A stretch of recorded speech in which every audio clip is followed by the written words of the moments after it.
Good morning Sunaina.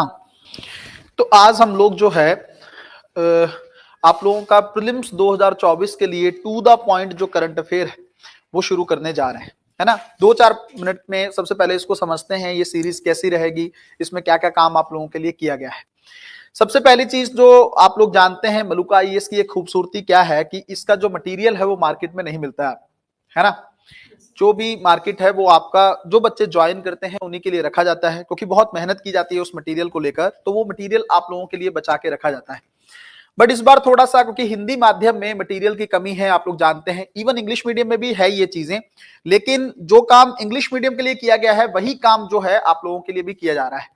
तो ये जो मैगजीन है to the point current affair, ये मार्केट में आ रही है। पहली चीज तो ये, इस पे काम चल रहा है, बहुत जल्दी वो मार्केट में आपको मैगजीन के फॉर्म में मिलेगा।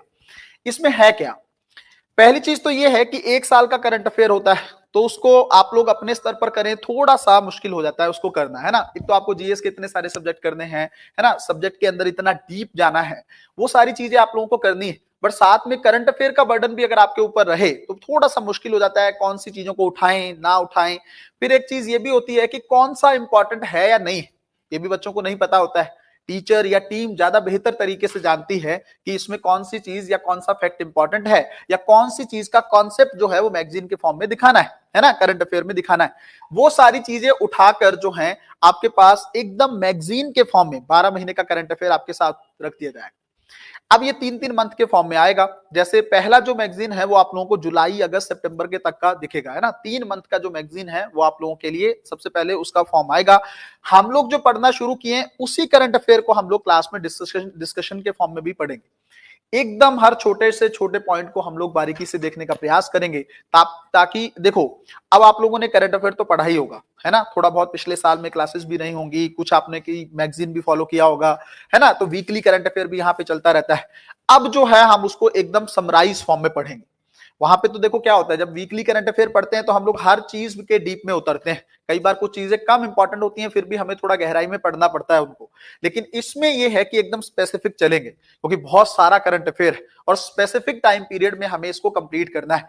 तो वो आपको एकदम बेहतरीन फॉर्म में आपको ये करंट अफेयर, अब जब आप इस पीडीएफ को देखेंगे या जो जैसे हम लोग डिस्कशन आगे बढ़ेगा, तब आप लोगों को समझ में आ जाएगा कि किस तरह का या किस लेवल का वर्क इसमें किया गया है। और हिंदी माध्यम में इतना बेहतरीन ट्रांसलेशन किया गया है, इससे आप लोगों को बहुत ज्यादा फायदा देखने को मिलेगा।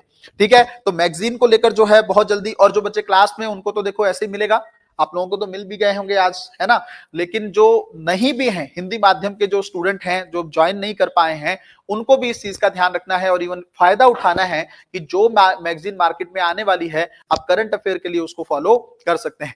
क्रैश कोर्स में बच्चे जीएस और बाकी सब सब्जेक्ट हम लोग पढ़ने वाले हैं। करंट अफेयर का जो सेगमेंट है वो उनको बाहर भी मिलेगा, है ना। मार्केट में पहली बार कंटेंट जाने वाला है, तो ये एक बहुत अच्छी बात है, जिससे आप लोगों को फायदा काफी ज्यादा होगा। तो चलो आज का हम लोग करंट अफेयर शुरू करते हैं। देखो, आज जो पहला है वो हम लोग पर्यावरण और पारिस्थितिकी से शुरू करने जा रहे हैं। ठीक है, अब ये देखो आता रहेगा बीच बीच में, जैसे आज हम लोग इन्वायरमेंट डिस्कस करेंगे, वो ले लीजिए भाई। आज हम लोग इन्वायरमेंट डिस्कस करेंगे, कल हम लोग इकोनॉमी डिस्कस करेंगे, जो भी आता रहेगा सेगमेंट वो हम लोग डिस्कस करते हुए चलेंगे, उसकी सीमाएं नहीं। अब आप लोग ऐसा नहीं है कि एनवायरमेंट आप कभी पढ़े ही नहीं होंगे, ऑलरेडी आपका एनवायरमेंट हो चुका है, हम लोग करंट अफेयर पे फोकस करने वाले हैं। तो आप लोग सेगमेंट को देखते चलिएगा, मैं आपको ये बताता चलूंगा कि इसमें भी ये इंपॉर्टेंट है। अब पूरा कई बार होता है कि हाँ कुछ कुछ चीजें हैं जिसको थोड़ा कम ध्यान देने की जरूरत होती है, इसीलिए डिस्कशन की क्लास रखी जाती है, ताकि आपको और अच्छे से पता चल जाए कि ये चीज इंपॉर्टेंट है, इसको थोड़ा सा आप इग्नोर भी कर सकते हो। बल्क नहीं करना है माइंड में मटेरियल का, है ना। तो एक स्पेसिफिक जो है आपके लिए कंटेंट निकाल के रख दिया गया है। जल्दी से देखते चलेंगे, थोड़ा स्पीडली हम लोग चीजों को, ताकि जल्दी से जल्दी कम समय में हम अच्छा खासा करंट अफेयर कंप्लीट कर लें। ठीक है, तो सबसे पहला जो करंट अफेयर का टॉपिक है वो है आपका भारत का पहला कार्बन तटस्थ गांव। अब आप लोगों को पता है कार्बन न्यूट्रल किसको बोलते हैं, ये टर्म आप लोग कई बार न्यूज में, इस बार तो बहुत ज्यादा ही न्यूज में रहती है ये पिछले 2-3 सालों से, जब से हम लोगों ने टारगेट लिया है कि 2070 तक भारत को क्या बनाना है, कार्बन न्यूट्रल कंट्री बनाना है ना। कार्बन न्यूट्रल का मतलब जितना हम उत्सर्जित कर रहे हैं ना उतना ही अगर हम सोख लें, तो इसका मतलब नेट नया कुछ उत्सर्जित होगा ही नहीं, है ना। उसको बोलते हैं कार्बन, मतलब जीरो एमिशन होगा हमारा, जितना हुआ उतना ही हमने सोख लिया है। 2070 तक का भारत का टारगेट है। कुछ टर्म्स है देख लो, कार्बन तटस्थता हमने देख लिया है। कार्बन पृथक्करण का मतलब ये होता है जो भी ऑब्वियसली जो कार्बन डाइऑक्साइड का उत्सर्जन एनवायरमेंट में हो चुका है उसको अब जो है सोखना भी है। अब वो दो तरीके से हो सकता है पृथक्करण, प्राकृतिक तरीके से भी और थोड़ा सा कृत्रिम तरीके से भी। प्राकृतिक तरीके में सिंक कौन करते हैं, कार्बन के सिंक कौन है, जैसे आपके वन हो गए, पेड़ लगाते हो आप लोग, मैंग्रोव भी करते हैं, ये सारी चीजें प्राकृतिक रूप से कार्बन को सोखती हैं। महासागरों की जो घास है वो भी, उसको प्लैंक्टन जिसको बोलते हैं, वो सारी चीजें भी क्या करती हैं, सोखती है। लेकिन कृत्रिम रूप से क्या होता है कि अगर आप इंजीनियरिंग के स्तर पर जाकर, है ना, इंजीनियरिंग के स्तर पर जाकर आप ये करिए कि वातावरण से आप बहुत सारा कार्बन सोख लें और उसको जाके क्या कर दें, महासागरों में दबा दें या बड़ी चट्टानों के अंदर दबा के रख दें, तो उसको बोला जाता है कार्बन का पृथक्करण। हटा दिया आपने कार्बन। अब उसके नुकसान भी है, कई बार बता चुका हूं क्या नुकसान है। जिस दिन वो महासागरों से लीक हो गई या जिस दिन वो चट्टानों से लीक हो गई या बाहर निकल आई, तब आप अंदाजा नहीं लगा सकते हैं कि धरती पर किस स्तर की आपदा आ सकती है। या आप इवन आप देखेंगे कि जो महासागर का पारिस्थितिकी तंत्र है वो भी तो प्रभावित होगा उससे, उसको तो बचा के चलना है। ठीक है, तो वो अपने आप में उसके नुकसान की चीजें हैं। ठीक है, फिर यहाँ पे कार्बन सिंक मैंने आप लोगों को बता दिया है कि प्राकृतिक रूप से मिट्टी भी, वन भी, महासागर जो है कार्बन को सिंक करते हैं, और कृत्रिम कार्बन सिंक जो है वो मैंने आप लोगों को अभी समझा दिया है। कार्बन ऑफसेटिंग क्या होता है, कुछ नहीं, जैसे हम कहते हैं कि भाई अगर एक साइड से कार्बन उत्सर्जन हो रहा है ना, तो दूसरे साइड से इसको बैलेंस करने का प्रयास करो। जीवाश्म ईंधन से कार्बन उत्सर्जन हो रहा है, नवीकरणीय ऊर्जा से क्या करो, बैलेंस करने का प्रयास करो, तो उसको कार्बन ऑफसेटिंग कहा जाता है। भारत का लक्ष्य कब है, 2070 तक शुद्ध शून्य उत्सर्जन को प्राप्त करना है। ये आगे देखेंगे, स्पॉटेड पॉन्ड टर्टल जो है न्यूज में है, इसको हिंदी में बोलते हैं चितीदार तालाब कछुआ। ठीक है, असम के काजीरंगा राष्ट्रीय उद्यान में लगभग अगर आप देखेंगे 3 महावत वो होते हैं जो हाथियों की केयर वगैरह करते हैं, उसको महावत बोलते हैं, उनको थोड़ा सा पकड़ा गया है इस चीज को लेकर, वो तस्करी कर रहे थे या इसको अवैध रूप से लेकर जा रहे थे, है ना। कौन सी प्रजाति है, मीठे पानी के कछुओं की प्रजाति, तो अंडरलाइन करते रहिएगा भाई अपने स्तर पर, हम बताते चलेंगे आप लोगों को। मीठे पानी के कछुए, तो यहाँ पे खारे लिख देगा यूपीएससी, है ना। और दूसरा आगे देखेंगे, अब इसको लेकर जो जो इंपॉर्टेंट चीजें हैं वो आप देखिएगा। सबसे पहले काला सिर होता है, पैर और पूंछ पर पीले और सफेद धब्बे होते हैं, ये आप देख सकते हो। ठीक है, यहाँ पे दूसरा उनका बड़ा सिर होता है, ये सब थोड़ा नहीं, बस ये याद रखो, उनके जाल वाले पैर उन्हें तैरने में मदद करते हैं। ठीक, दूसरा इनको कुछ और नाम भी कहते हैं, जैसे ब्लैक पॉन्ड टर्टल भी कहते हैं, ब्लैक स्पॉटेड टर्टल भी कहते हैं, टेरापिन भी बोलते हैं, हैमिल्टन, ये भी नाम याद रखना है आपको। तापमान को नियंत्रित करने के लिए वो धूप में बैठते हैं, गर्म पानी के या गहन तापन क्षेत्र उनकी आवश्यकता महत्वपूर्ण, तो यहाँ पे वो डाल देगा कि ठंडे पानी वाले हैं, तो थोड़ा सा 1-2 पॉइंट इसके बारे में आप लोगों को याद रखना है। ठीक है, भारत, असम, पाकिस्तान और बांग्लादेश में पाए जाते हैं। यूपीएससी ने पूछा था वन हॉर्न राइनो को लेकर, क्या वो सिर्फ भारत में पाए जाते हैं, तो ऐसे सवाल बनते हैं। ठीक है, तो याद रखेंगे आप लोग, भारत के अलावा, भारत के असम में तो है ही है, पाकिस्तान और बांग्लादेश में भी गहरी नदियों में आपको दिख जाएंगे, है ना। उत्तर में, पूर्वोत्तर में और मध्य भारत में, तो काफी जगह भारत में पाया जाता है, ये कोई स्पेसिफिक एरिया नहीं है इसका। मांसाहारी होते हैं और जो छोटे छोटे जीव होते हैं जल के, उनको खाते हैं। ठीक है, तो रात में ज्यादा सक्रिय होते हैं ये, सूर्यास्त के समय और रात में थोड़ा सा अगर आप देखेंगे तो इनको ज्यादा एक्टिव आपको दिखेंगे। यहाँ पे आप लोग थोड़ा सा डालेंगे, इसका वल्नरेबल कैटेगरी है, लुप्त प्राय, अगर आप ना समझ पा रहे हो तो इसको वल्नरेबल डालिएगा भाई। ठीक है, चलिए, एक बस मेरा मानना ये है कि देखो, ये साइट्स वगैरह के याद रखना उतना ज्यादा इंपॉर्टेंट नहीं है, आप सिर्फ आईयूसीएन जो वाला होता है ना, जो आईयूसीएन की जो रेड लिस्ट होती है, उसमें इसका जो दर्जा क्या है वो आप लोग अच्छे से याद रखेंगे, वही मैं आप लोगों को बता भी रहा हूँ।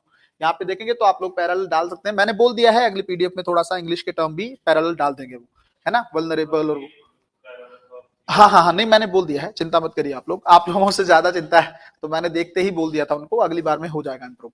आगे देखेंगे काजीरंगा राष्ट्रीय उद्यान के बारे में, यह असम राज्य में है। ठीक है, यह ब्रह्मपुत्र घाटी के बाढ़ क्षेत्र में सबसे बड़ा क्षेत्र है। 1974 में राष्ट्रीय उद्यान घोषित किया गया, 2007 से बाघ अभयारण्य भी है ये। ठीक है, बहुत सारी चीजें। अब जैसे मैं आपको एक फैक्ट बताता हूं, यहाँ पे देखो, जो काजीरंगा है वहां पे सबसे ज्यादा गैंडे, वन हॉर्न राइनो जो है वो आपको ज्यादा मिलेंगे, बट जो पोबितोरा है वहां पर घनत्व ज्यादा है, डेंसिटी ज्यादा है। डेंसिटी का मतलब क्या होता है, क्षेत्र कम है, भर भर के हैं उसमें, लेकिन उसमें संख्या अगर पूछ ले तो किसमें ज्यादा मिलेगी, काजीरंगा। ठीक है, तो ये थोड़ा सा आप लोग याद रखेंगे। काजीरंगा में संरक्षण प्रयासों का अधिकांश ध्यान बड़ी 4 प्रजातियों पर, एक है इसमें गैंडा, हाथी, रॉयल बंगाल टाइगर और एशियाई जल भैंस, वाइल्ड बफेलो जो है, इन चारों पर ध्यान दिया जाता है, तो ध्यान रखेंगे भाई, अंडरलाइन कर लीजिएगा इसको। फिर इसको यहाँ पे देखेंगे विश्व धरोहर स्थल भी है काजीरंगा जो है। इसे महत्वपूर्ण पक्षी क्षेत्र के रूप में भी बर्ड लाइफ इंटरनेशनल ने घोषित किया है ना। कई नदियां निकलती हैं जैसे डेफलू नदी। यहाँ पे थोड़ा सा आप मैपिंग के फॉर्म में भी कुछ कुछ देख सकते हैं, जैसे ये देखिए यहाँ पे मानस वाइल्ड लाइफ सेंचुरी है, यहाँ पे देखेंगे ओरंग नेशनल पार्क है, यहाँ पे देखेंगे लोखोवा वाइल्ड लाइफ सेंचुरी, काजीरंगा, और यहाँ पे डिग्रू सैखोवा। ठीक है, तो ये मैपिंग के फॉर्म में कुछ कुछ आइडिया आपके दिमाग में रहना चाहिए ताकि आपको एलिमिनेशन में हेल्प हो जाए। ग्रेट इंडियन बस्टर्ड और एशियाई शेर, पहली चीज इन दोनों को लेकर याद रखनी है, एशियाई शेर सिर्फ भारत में पाया जाता है, पता है आप लोगों को। ग्रेट इंडियन बस्टर्ड क्या सिर्फ भारत में है क्या? कहां पे?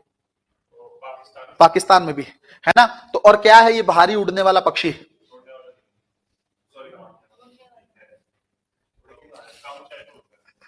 संयम। दूसरी चीज ये है कि कौन सी कैटेगरी में है। एशियाई शेर की कैटेगरी क्या है और इसकी क्या है? कि ग्रेट इंडियन बस्टर्ड तो क्रिटिकल सीआर में, ठीक है, और एशियाई शेर है इंडेंजर्ड में। अभी आ जाएगा, नीचे नोट्स में लिखा होगा, बट मैं आपको ये कह रहा हूं कि 2-3 फैक्ट इसको लेकर याद रखने। एक तो ग्रेट इंडियन बस्टर्ड जो है वो भारत के अलावा पाकिस्तान में भी पाया जाता है, याद रखना है इसको। दूसरा क्रिटिकल इंडेंजर्ड है, बहुत ज्यादा दिक्कत है इसको। कौन सा? जो थोड़ा सा उड़ता है ना, ये तो तारों में फंस जाता है, ठीक है। करंट वाला जो क्वेश्चन है, इसके लिए सुप्रीम कोर्ट ने बोला भी था कि आप क्या करो, राजस्थान सरकार को ये चीज बोली थी कि जहां जहां पे इनकी पॉपुलेशन थोड़ी सी है ना, वहां पे आप क्या करो, अंडरग्राउंड कर दो आप उन तारों को। वहां पे आप मत रखो, बिजली की जो तारे हैं वो बाहर मत रखो, अंदर रख दो उनको, ताकि इनको दिक्कत ना हो। ऑब्वियसली क्रिटिकल इंडेंजर्ड है तो थोड़ा सा ज्यादा ध्यान देने की जरूरत है, ठीक है। एशियाई शेर सिर्फ भारत में पाया जाता है ना। कोई और भी शेर है क्या अंतरराष्ट्रीय स्तर पर? शेर की कोई और प्रजाति बची है अभी? अफ्रीकी का बचा है, ठीक है। अफ्रीकी शेर एशियाई शेर से छोटा है, याद रखेंगे आप लोग, इसका थोड़ा ज्यादा है ना। और एशियाई शेर सिर्फ भारत में बचे हैं, ये याद रखेंगे, ऑलरेडी प्री में पूछ चुका है। चलो अब इसको लेकर थोड़े थोड़े फैक्ट देख लो आप लोग। एक तो चक्रवात आया था अभी गुजरात में, बिपोरजाय उसका नाम था, उसके लेकर इन दोनों को लेकर चिंता होने लगी थी कि भाई ये कहीं इनकी संख्या और कम ना हो जाए। तो गिर के जंगलों में 700 एशियाई शेर रहते हैं। सुप्रीम कोर्ट बोल चुका है कि इसको कूनो नेशनल पार्क में ट्रांसफर करना है।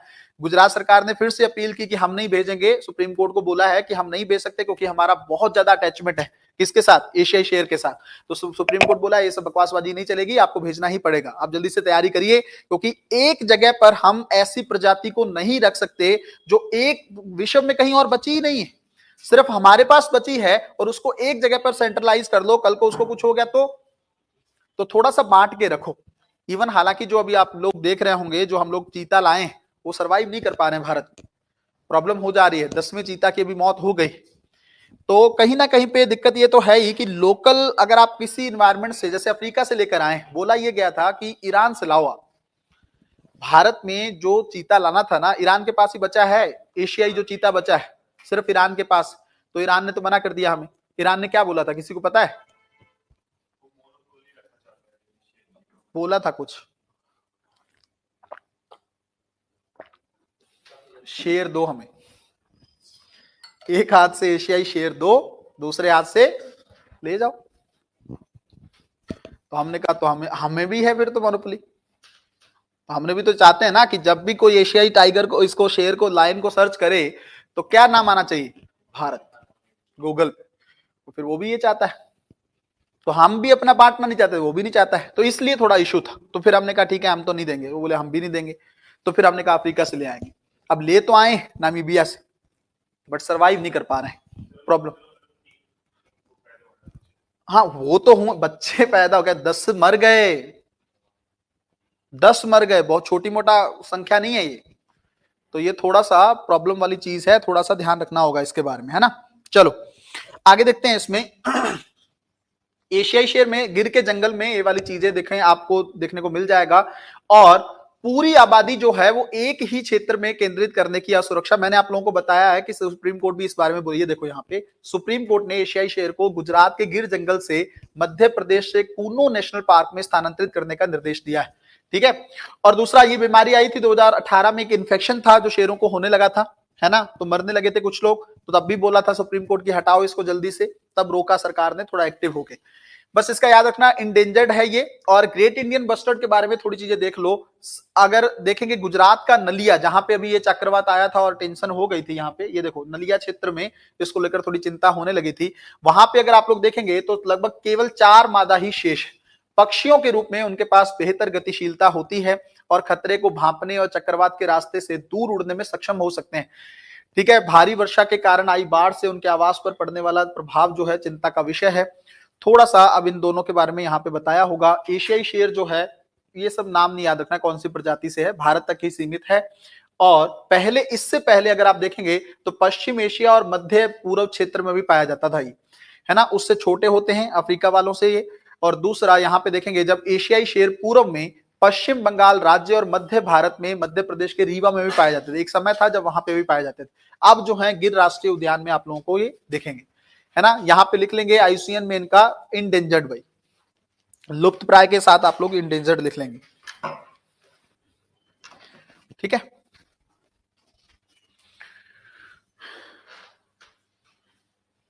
गिर राष्ट्रीय उद्यान के बारे में कुछ बताया गया है। जूनागढ़ जिले में है, गुजरात के थोड़ा सा अर्ध शुष्की पश्चिमी भाग में शुष्क पर्णपाती वनों का सबसे बड़ा ट्रैक है वहां पे। मतलब अगर आप देखेंगे वहां पे तो शुष्क पर्णपाती वन वहां पे ज्यादा पाए जाते हैं। 1965 में इसको अभयारण्य बनाया और 1975 में इसको राष्ट्रीय उद्यान घोषित किया। एक शायद एक ही में, हाँ वो जैसलमेर वाला जो आपने पूछा था, हाँ नहीं ये गुजरात में ही, मतलब गुजरात में भी सिर्फ जूनागढ़ में आपको में, वो स्टेट वाइज पूछा था ना शायद, 2020 का था वो, स्टेट वाइज शायद पूछा गया था। एक बार चेक कर लीजिएगा उसको, वो था, हाँ मेरे को याद है वो शायद डेजर्ट नेशनल पार्क को था। वो राजस्थान का थोड़ा स्पेसिफिक पूछ लिया था उन्होंने, तो इसमें भी ये सिर्फ जूनागढ़ में दिखा रखा है यहाँ। फिर भी एक बार अपने स्तर पर भी चेक कर लीजिएगा भाई, ऐसे फैक्ट होते हैं, कई बार इशू करते हैं। एक जनजाति है जो वहां पे रहती है, इसको जनजाति कह दो या ये लोग हमेशा से शेरों के साथ जुड़ाव रखते हैं, मालधारी। ये कई बार न्यूज में भी रहता है, आप लोग देखते होंगे। तो अगर यूपीएससी सीधा भी पूछ लेना कि मालधारी समुदाय के लोग कहां पर पाए जाते हैं, तो थोड़ा दिमाग में रहना चाहिए कि गिर का जो क्षेत्र है वहां पर ही आप लोगों को मिलेंगे। तो एशियाई शेरों को बचाने में इनका बहुत बड़ा योगदान है। ग्रेट इंडियन बस्टर्ड जो है ये भारत का सबसे गंभीर रूप से मतलब क्रिटिकल इंडेंजर्ड है ना। घास भूमि की प्रजाति माना जाता है इसको। राजस्थान और गुजरात तक ही इसकी जनसंख्या आपको दिखेगी, है ना। भारत और इवन पाकिस्तान में भी मिलता है आपको। महाराष्ट्र, कर्नाटक, आंध्र प्रदेश में कम संख्या है वहां पे भी ये। संकट मैंने आप लोगों को बताया, बिजली की जो पारेषण लाइन है उनके साथ भी टकराव होता है और इवन इनका शिकार भी होता है। अभी भी पाकिस्तान, पता है ना आप लोगों को, पाकिस्तान बोलता है कुछ शेखों को कि आओ हमारे यहाँ कर सकते हो आप शिकार। बहुत आलोचना भी होती है अंतरराष्ट्रीय स्तर पर पाकिस्तान की।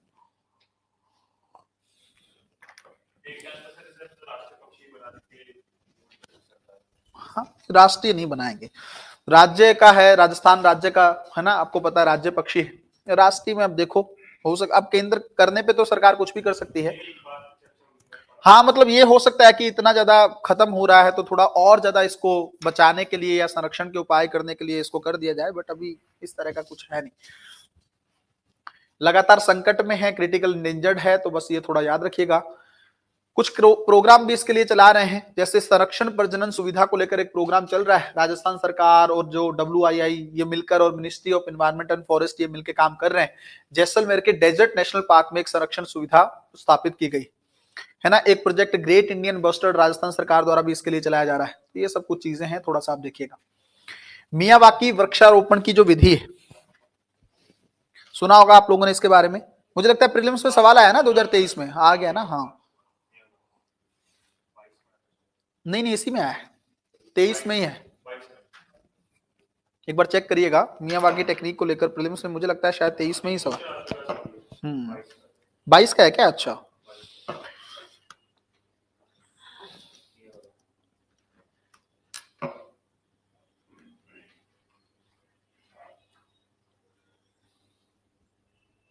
दो 2022 का। हाँ 2022 में किससे जुड़ी हुई अभी पेड़ लगाने की एक टेक्निक है। क्या है इसमें वैभव, जल्दी से बताओ, खत्म करें इसको। हाँ कम क्षेत्र में ज्यादा से ज्यादा पेड़ लगाने की टेक्निक। कोई क्षेत्र अब हमारे पास है नहीं, ठीक है। तो जहां पे जो, जैसे मान लो घर के बाहर बरामदे में कर लो, आप पीछे कर लो, बैक साइड में, कम क्षेत्र में ज्यादा पेड़ लगाओ। ताकि कार्बन डाइऑक्साइड को सोखने में भी रहे और इवन उससे थोड़ा ग्रीनरी रहेगी। बहुत सारे फायदे होते हैं, आप लोगों को पता है ना। इन्वायरमेंट में कार्बन को सोखने में भी हेल्प करेगा ये। पीएम ने इनके बारे में थोड़ा सा बोला है। तो देखो, जापानी पद्धति है, छोटे से क्षेत्र में घने शहरी जंगल बनाने की पद्धति है ये, है ना। किसके नाम पर दिया ये याद नहीं रखना है। ये देखो, भूमि के एक छोटे से हिस्से के भीतर हरित आवरण को, ठीक है, सघन करना है। यह एक पारिस्थितिकी इंजीनियरिंग कार्य है जहां तेजी से बढ़ने वाले घने विविध प्रजातियों के पौधों की व्यवस्था बनाने के लिए वैज्ञानिक पद्धति से देशी पेड़ पौधों को लगाया जाता है। सामान्य से 20 गुना तेजी से वृद्धि होती है। कहा यह जाता है कि जैसे मान लो किसी एक पेड़ को बढ़ने में कई बार काफी साल लग जाते हैं, बट इसके माध्यम से पूरा पेड़ बनने में 20 से 25 साल में चीजें प्रिपेयर हो जाती हैं। तो अगर आप चाहते हो कि तेजी से अगर पेड़ों को ग्रो करना है, बट आप एक चीज सोच के देखो, इंजीनियरिंग पद्धति है ये, तो उसमें क्या होता है, और 3 साल के बाद आपको पेड़ों की केयर करने की भी जरूरत नहीं है।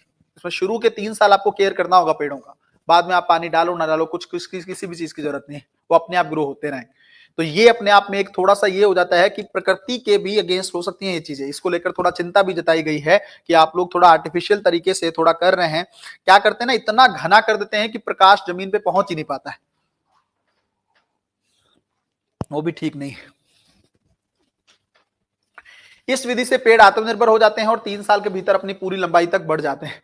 मियावाकी विधि में उपयोग किए जाने वाले पौधों को खाद और पानी जैसे नियमित रखरखाव की आवश्यकता नहीं होती है ना। देशी पेड़ लगाते हैं इसमें, और भारत में जैसे अगर आप लोग देखेंगे तो अंजन, अमला, बेल, अर्जुन, गुंज, ये सब पेड़ इसमें शामिल है।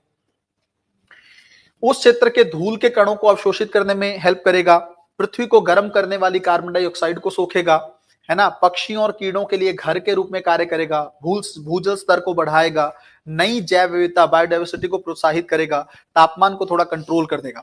कुछ आलोचनाएं भी हैं, थोड़ी महंगी है विधि और पता भी नहीं है कितने फायदे होंगे आने वाले टाइम में। बुनियादी सिद्धांतों का, बेसिक चीजों का थोड़ा सा उल्लंघन करती है। जिस तरीके से पेड़ों को उगाना चाहिए उस तरीके की तकनीक नहीं। पौधों की संरचना की उपेक्षा की गई है। कई बार हो सकता है कि इससे जैव विविधता को भी नुकसान पहुंच जाए। ये अगला है आपका एलिगेटर गार फिश, देख सकते हैं, फोटो भी लगी है इसकी। कश्मीर की डल झील में, बस इतना याद रखिएगा, अगर यूपीएससी प्री में पूछे एलिगेटर गार फिश जो है न्यूज में रही, तो इसका मतलब क्या है ये, तो ये एक आक्रामक प्रजाति। इस तरह के सवाल पूछता रहा है पहले। इनवेसिव स्पीसीज वाला जो है ना, पता होना चाहिए क्या होती है भाई इनवेसिव स्पीसीज।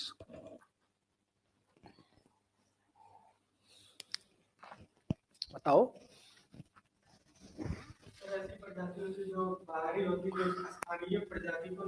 हाँ, मतलब एक जगह पर आ जाती है जो वहां की होती नहीं है, बट आके वहां की लोकल बायोडाइवर्सिटी को बड़े स्तर पर नुकसान पहुंचाने लगती है, तो वो एक प्रॉब्लम क्रिएट करती है। उसी तरह का ऐसा डल झील में देखने को मिल रहा है। ये मिली है वहां पे तो चिंता बढ़ गई है। इसने कहा है कि काफी दिक्कत होगी इससे। अब चिंताएं क्या है, किस प्रजाति की करीबी है, ये सब याद रखने की जरूरत नहीं है। बस इतना याद रखो, यह उत्तरी अमेरिका की सबसे बड़ी मीठे पानी की मछली है ना। और भारत के कुछ हिस्सों जैसे जो भोपाल और केरल में ये पाई जाती है, जहां पे आ जाती है तेजी से बढ़ते हैं और जीवन काल जो है लगभग 30 साल तक भी हो सकता है। लीस्ट कंसर्न है, स्टेटस भी याद रखने की जरूरत नहीं है। मेरा मानना है इस तरह के सवाल में सिर्फ एक ही सवाल बनता है, क्या क्या है ये। हाँ,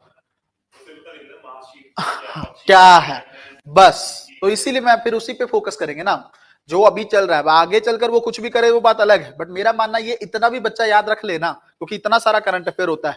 तो यूपीएससी को भी पता है कि एक लिमिटेशन है बच्चे की माइंड, तो उसको इतना भी पता रहेगा कि ये नाम आ जाए और वो पहचान ले, नहीं नहीं मैंने पढ़ा था आक्रामक इन्वेसिव। हाँ हाँ हाँ, बिल्कुल बिल्कुल, हाँ ये भी पूछ सकते हैं। हम्म हम्म हाँ, ये एक अच्छा पॉइंट उसने बताया है कि एलिगेटर गार अगर पूछ ले, इतना ही लिख दे, फिश ना लिखे, तो आप बस इस टर्म को, मेरा मानना वही है कि इसको अंडरलाइन कर लीजिएगा और इसको दिन में 3-4 बार देख लीजिएगा, तो हो जाएगा काम। डल झील के बारे में कुछ फैक्ट हैं। एक तो श्रीनगर में है ये, है ना। दूसरा, दुनिया की सबसे बड़ी प्राकृतिक झीलों में एक है, जो नेचर के तरीके से बनी है, आर्टिफिशियल नहीं। जम्मू कश्मीर की दूसरी सबसे बड़ी झील है। कश्मीर में पर्यटन, ऑब्वियस सी बात है, लेक इतनी अच्छी है तो लोग जाएंगे ही घूमने। मछली पकड़ने के लिए भी थोड़ा बहुत काम होता है यहाँ पे। ये देख लेना, तैरते हुए बगीचे जिन्हें कश्मीर में राड कहा जाता है, वो यहीं पे पाए जाते हैं। ये आ गया है। मैनहट्टन को लेकर तो सवाल आया है शायद, पता नहीं मैनहट्टन को लेकर आया। एक कावेरी की थी ना, वो महाशीरी थी। हाँ हाँ, नहीं एक ये भी सवाल आया, और ये अलग एक पिछले 2 सालों में लगातार सवाल मिला है ना इसको। एक ये भी पूछा है कौन सी नदी में था, मतलब 2-3 स्टेटमेंट भी महाशीर को लेकर पूछा गया है प्रीलिम्स में। तो वो था कावेरी नदी में। हाँ, उतना भी कर लोगे ना तो भी करंट अफेयर में ठीक है। हाल ही में शोधकर्ताओं ने पिछले 5 वर्षों के बाद रैप्टर, वो होता है जो जो जिसको शिकारी पक्षी भी कहते हैं, है ना, या शिकार करने वाली जो चीज है उसको रैप्टर कहते हैं, मछली खाने वाले पक्षी हैं, कि स्थानीय आबादी की सबसे कम प्रजनन संख्या पाई गई। अध्ययन में पक्षी के सबसे पसंदीदा जो भोजन है, जिसका नाम है अटलांटिक मैनहट्टन की खाड़ी में व्यापक कमी के कारण प्रजनन सफलता में धीरे मतलब कमी हो रही है। आसान भाषा में मैं बता रहा हूँ कि इस मछली की कमी हो रही है। अब ये कहाँ पाई जाती है इसके बारे में थोड़ा बहुत याद रखो, है ना। रंग होता है इसका चांदी जैसा, देख सकते हो आप लोग। और वितरण कहाँ पे है, ये पश्चिमी अटलांटिक, नोवा स्कोटिया, कनाडा और दक्षिण में इंडियन नदी, फ्लोरिडा, संयुक्त राज्य अमेरिका में कहीं। कहने का मतलब ये अटलांटिक महासागर में पाई जाती है, बस इतना याद रखो। दूसरा, ये जो मैनहट्टन चेसापीक खाड़ी, ये वहीं पे आप देखेंगे अमेरिका के बगल में ही आप लोगों को दिख जाएगी, ये अटलांटिक महासागर में, वहां पर इसकी संख्या काफी ज्यादा देखने को मिलती है। ठीक है, 20 मीटर तक की गहराई पर पाए जा सकते हैं समुद्र में, है ना, और खारे समुद्री क्षेत्र में मिल जाती है आपको। 10 से 12 साल तक जीवित रह सकती है ना। और फाइटोप्लैंक्टन मतलब पौधे, जू प्लैंक्टन मतलब छोटे छोटे समुद्र के जीव, इन दोनों को खा के अपना गुजारा करते हैं। ठीक है, कई मैनहट्टन प्रवासी भी हैं, वरना अधिकतर ये प्रवास नहीं करते हैं। क्या इंपॉर्टेंस है इनका, ये स्ट्रीप बास और वीक वीक फिश जैसी बड़ी मछलियों को भोजन देने वाले तटीय जल की पारिस्थितिकी तंत्र में महत्वपूर्ण भूमिका निभाते हैं। जो बड़ी बड़ी मछलियां जैसे वेल, डॉल्फिन, उनका एक एक हिसाब से भोजन है ये, और पोषक तत्वों से भरपूर होती हैं। ओमेगा 3, ये सब आप लोगों को पता है, लोग आजकल कैप्सूल भी खाते हैं इसके। वाणिज्यिक मछली पकड़ने वाले उद्योग का मुख्य आधार है। ठीक है, तो ये सब चीजें बेसिक है जो आप लोगों को पता होना चाहिए। मछलियों की संख्या क्यों कम हो जाती है भाई किसी क्षेत्र में,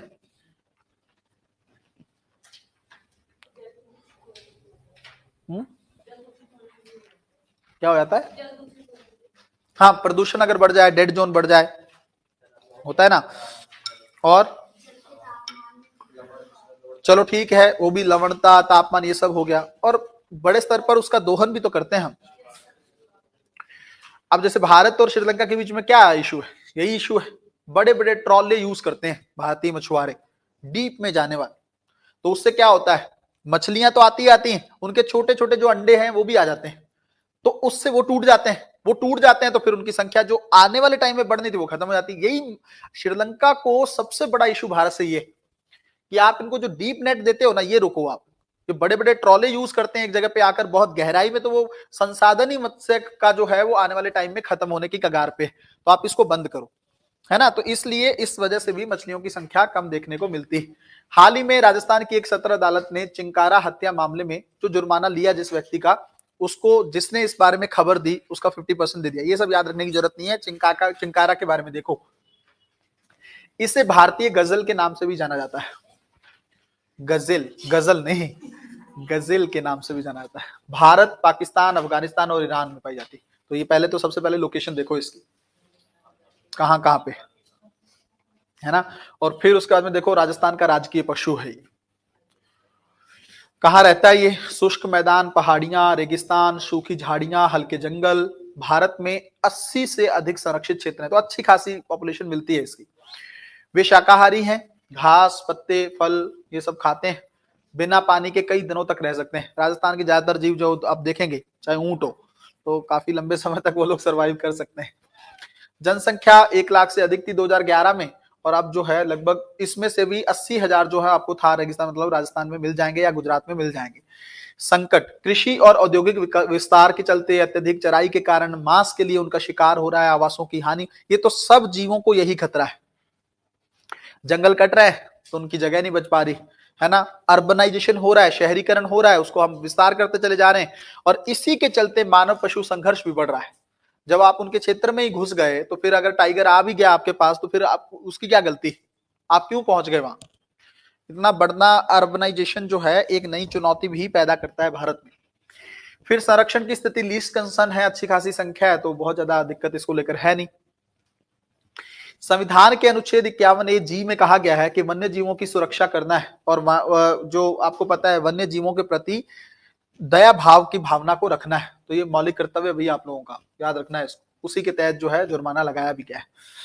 यहाँ पे देखेंगे आप लोग अलग अलग स्तर की सुरक्षा। ये आपका जो वन्य जीव संरक्षण अधिनियम है 1972, उसमें क्या क्या है, अनुसूची 1 और अनुसूची 2 का भाग जो है ये पूर्ण सुरक्षा पर, मतलब इसमें जो आते हैं लगभग लगभग एब्सोल्यूट जो है सिक्योरिटी आपको मिलती है। इसमें अगर किसी जीव को रखा गया है तो आप उसको हानि नहीं पहुंचा सकते, है ना। फिर तीसरे में है, अगर आप यहाँ पे देखेंगे तीसरे और 4 में ऐसी प्रजातियां हैं जो संरक्षित तो हैं लेकिन उनके लिए थोड़ी पनिशमेंट कम है। 5 में क्या है, वर्मिन। वर्मिन किसको बोलते हैं भाई?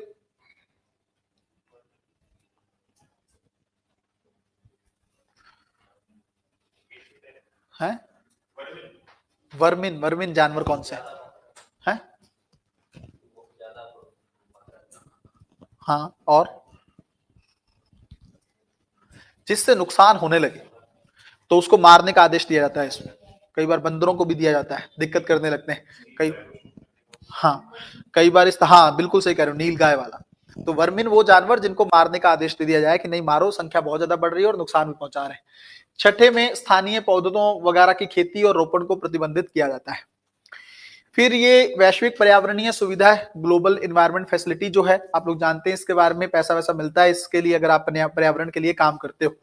इसकी अभी एक बैठक हुई है, उसमें ये कहा गया है कि जलवायु, जैव विविधता और प्रदूषण संकट से निपटने के प्रयासों में तेजी लाने के लिए 1.4 बिलियन अमेरिकी डॉलर के वितरण को मंजूरी मिलेगी, है ना। और ये 2022 से 2026 तक चलेगा। बेसिक पता होना चाहिए आपको क्या है ये संस्थान, बाकी तो ऐसे ही कि इसके अंदर क्या क्या किया जाएगा ये सब याद नहीं रखना। यहाँ देखो इसकी स्थापना कब हुई, 1992 के रियो पृथ्वी शिखर सम्मेलन में, उस दिन इसको स्टैब्लिश किया।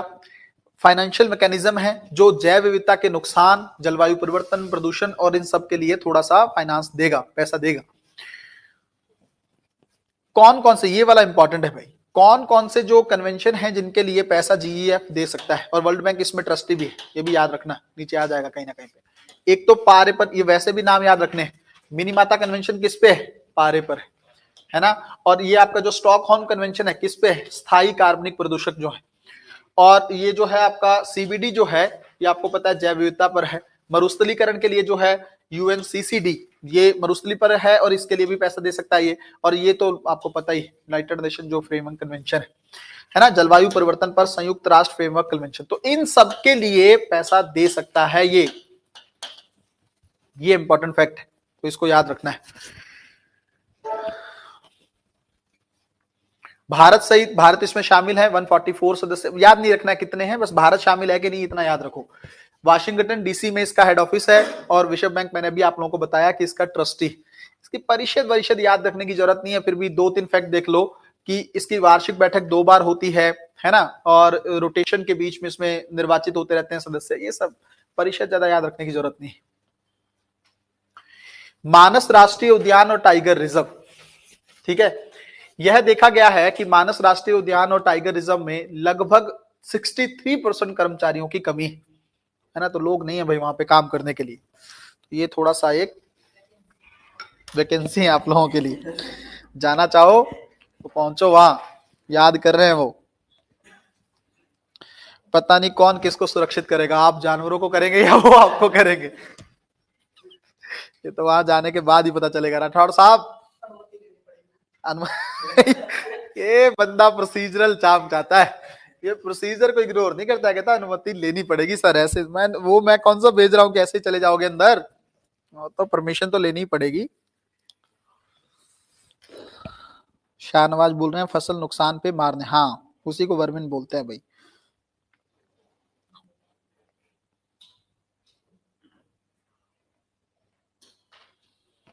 चलो आगे देखते हैं। मानस राष्ट्रीय उद्यान और टाइगर रिजर्व, इसके बारे में देखो, यह असम में स्थित है, भूटान में रॉयल मानस नेशनल पार्क से सटा हुआ है। 1973 में प्रोजेक्ट टाइगर के तहत बाघ रिजर्व नेटवर्क में शामिल पहले रिजर्व में से एक है, मतलब टाइगर जो प्रोजेक्ट शुरू किया गया था उसमें से ये भी एक शामिल था। 1990 में इसको राष्ट्रीय उद्यान घोषित किया गया। फैक्ट है भाई, कुछ कुछ आप लोगों को घर पे रट्टा मारना है इनका। मानस नदी घने जंगलों और के साथ मतलब इससे गुजरती है, मानस रिवर गुजरती है इससे। जैव विविधता अच्छी खासी है यहाँ पे, बाघ, तेंदुआ, सीवेट, हाथी, भैंस, ये सब यहाँ पे पाए जाते हैं, गोल्डन लंगूर वगैरह। यूनेस्को की विश्व धरोहर स्थल भी है ये, ठीक है, अंतरराष्ट्रीय महत्व का स्थल है ये देखो भाई, भारतीय ईगल उल्लू, देखो कैसे देख रहा है आप लोगों को, अगर प्रीलिम्स नहीं निकाला ना।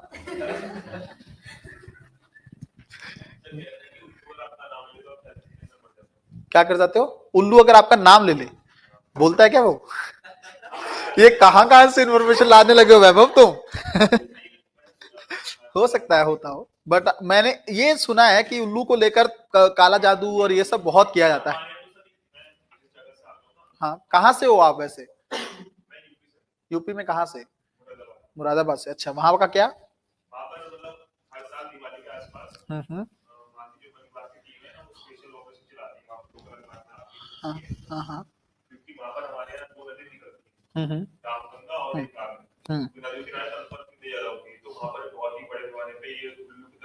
हो।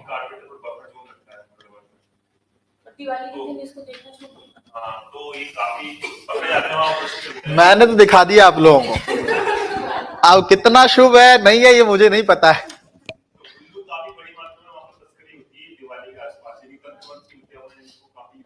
मैं यही तो कह रहा हूँ, ये तो मैंने भी सुना है।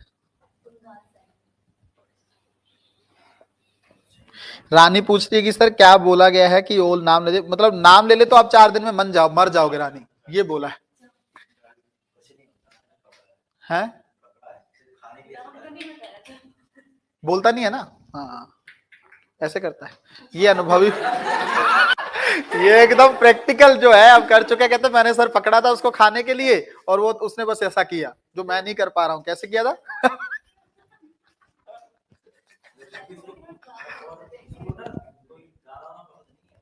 अच्छा, हाँ वो खून वाली चीजें थोड़ा सा उसका रहता है, कई बार बताते हैं बड़ी बड़ी मछलियों तक को उठा ले जाता है। हाँ चूहे, बिल्कुल, तो अच्छे अच्छे बड़े बड़े जीवों को भी उठा लेते हैं, ये देखने में कितना डेंजरस लग रहा है ये। तो थोड़ा सा देखेंगे, हाल के वर्षों में एक पहले तो देखो इसका माना जाता था कि यूरोप वाला जो है उसी का ही एक उप स्पीसीज, उप प्रजाति है, बट अब अलग से इसको मान्यता मिल गई है कि नहीं हमारे वाला भी है, ठीक है। इसको रॉक ईगल उल्लू या बंगाल ईगल उल्लू भी कहा जाता है। भारतीय उपमहाद्वीप में पहाड़ी चट्टानी झाड़ियों वाले जंगलों की मूल निवासी वाली एक प्रजाति है। यूरेशियन ईगल जो था पहले, उसी को पहले इसको माना जाता था कि उसी की उपप्रजाति है, बट अब जो है अलग से भी इसको देख लो अच्छे से भाई। भूरे और ग्रे नहीं, ब्लैक और भूरा, यहाँ पे ये आएगा, काले और भूरे रंग का होता है। इसमें काली छोटी धारियों वाला एक सफेद गले का धब्बा होता है। रात्रिचर है, वैसी बात है, आमतौर पर जोड़े में देखी जाती है। इसमें एक आवाज भी है जो सुबह शाम आप सुन सकते हो, जिसको शिकार करते हैं लोग। इस मतलब ये जो है चूहों वगैरह को उठा लेते हैं, मोर तक के आकार के पक्षियों को भी पकड़ लेते हैं ये, तो थोड़ा सा संभल के। आवास और वितरण कहाँ पे है? भारतीय उपमहाद्वीप में, हिमालय के दक्षिण में, काफी जगहों पर मिल सकता है, ठीक है, लीस्ट कंसर्न है तो कोई दिक्कत वाली बात नहीं। क्लाउडेड लेपर्ड, ये इंपॉर्टेंट हो सकता है, थोड़ा सा याद रखेंगे इसके बारे में। भारतीय वन्यजीव संस्थान कहां पे है भाई? ये देहरादून में लिखा हुआ शायद नीचे भी। कि वैज्ञानिकों ने हाल में पश्चिमी असम के मानस राष्ट्रीय उद्यान में एक क्लाउडेड लेपर्ड को देखा। देखो पहले तो फोटो देखो आप इसकी, तुमसे कम खतरनाक कौन बोला था? उद्देश्य वन्य जीवन और प्राकृतिक संसाधन संरक्षण, इसके उद्देश्य बता रहे हैं भाई, इसका क्या काम। अभी कुछ समय पहले आप लोगों को पता होगा इन्वायरमेंट मिनिस्ट्री ने बोला था इसको कि इसकी फंडिंग रोक देते हैं, WII की बोला था एनवायरमेंट मिनिस्ट्री ने कि इसकी फंडिंग रोक देंगे। बोले क्यों? तो काम ही नहीं करते, ये काम करो पहले।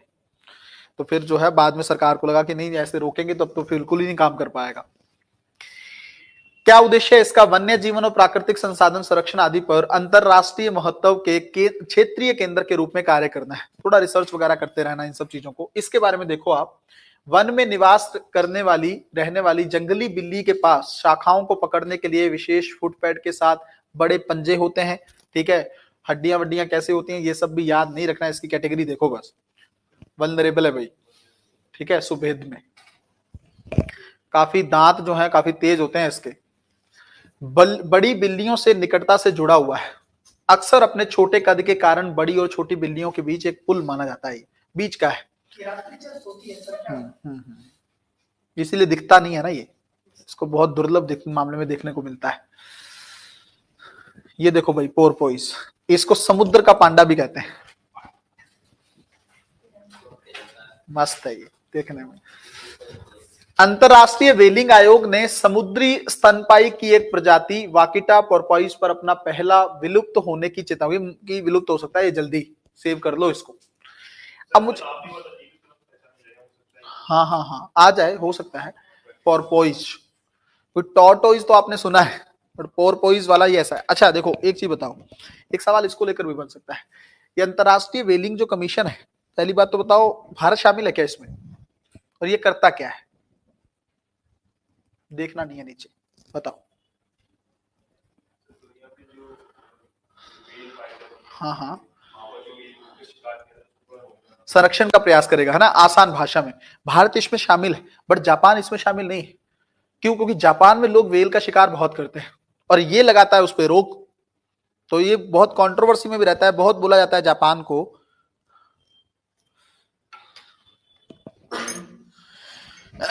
जापान को ये भी बोला जाता है कि भाई आप जो है ये सही, क्योंकि बहुत सबसे ज्यादा तस्करी वही करता है, मतलब जो इसका शिकार है सबसे ज्यादा, क्योंकि वहां पे वो लोग खाते हैं बहुत ज्यादा व्हेल वगैरह, तो ये ठीक सही नहीं है, तो इसको नुकसान, तो इसलिए वो नहीं है, भारत है इसमें। इसके बारे में देख लो, दुनिया का सबसे छोटा सीताशियन, मतलब जो ऐसा दिख रहा है उसको बोलते हैं, इसका सिर गोल है और इसे समुद्र का पांडा भी कहा जाता है। तो हो सकता है यही पूछ ले सवाल में।